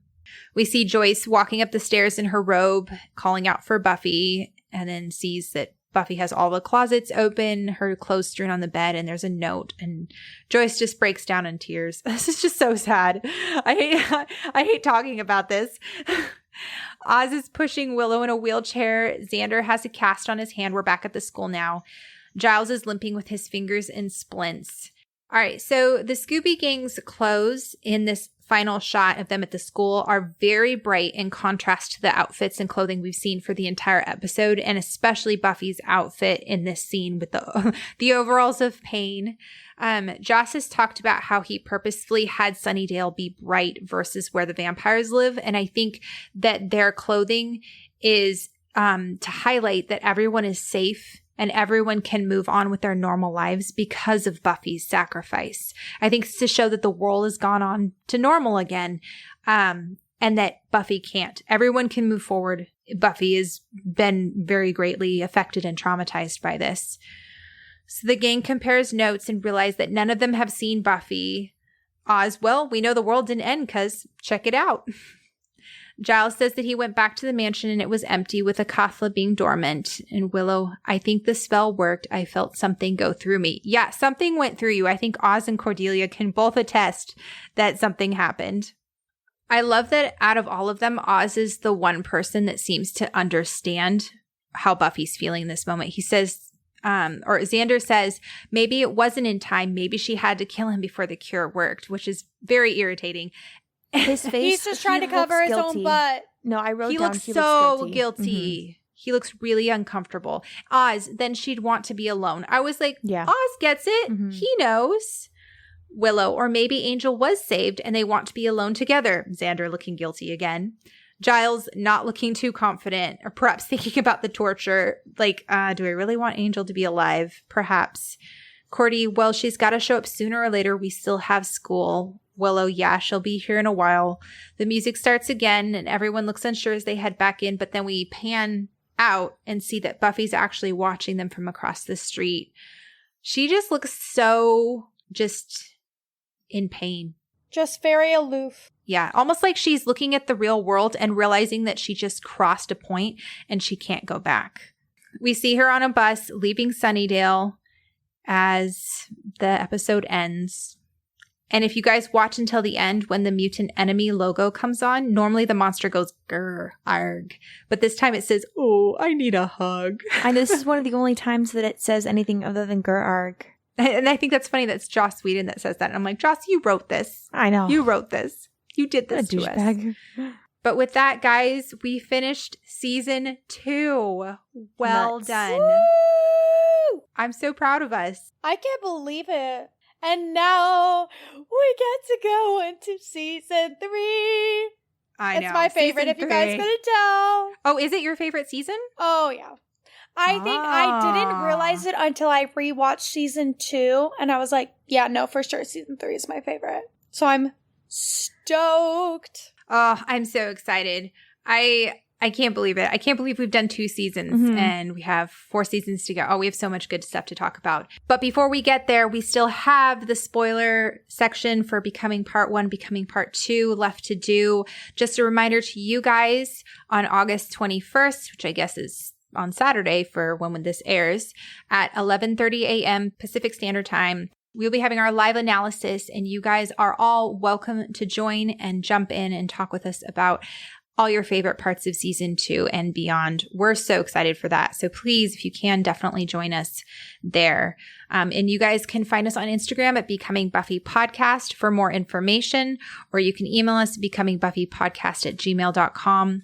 We hope we see you guys there. If not, we will see you guys in a couple weeks for our season 2 analysis, as well as for our first episode of season 3. Thanks so much for joining us, guys, and we will see you next time.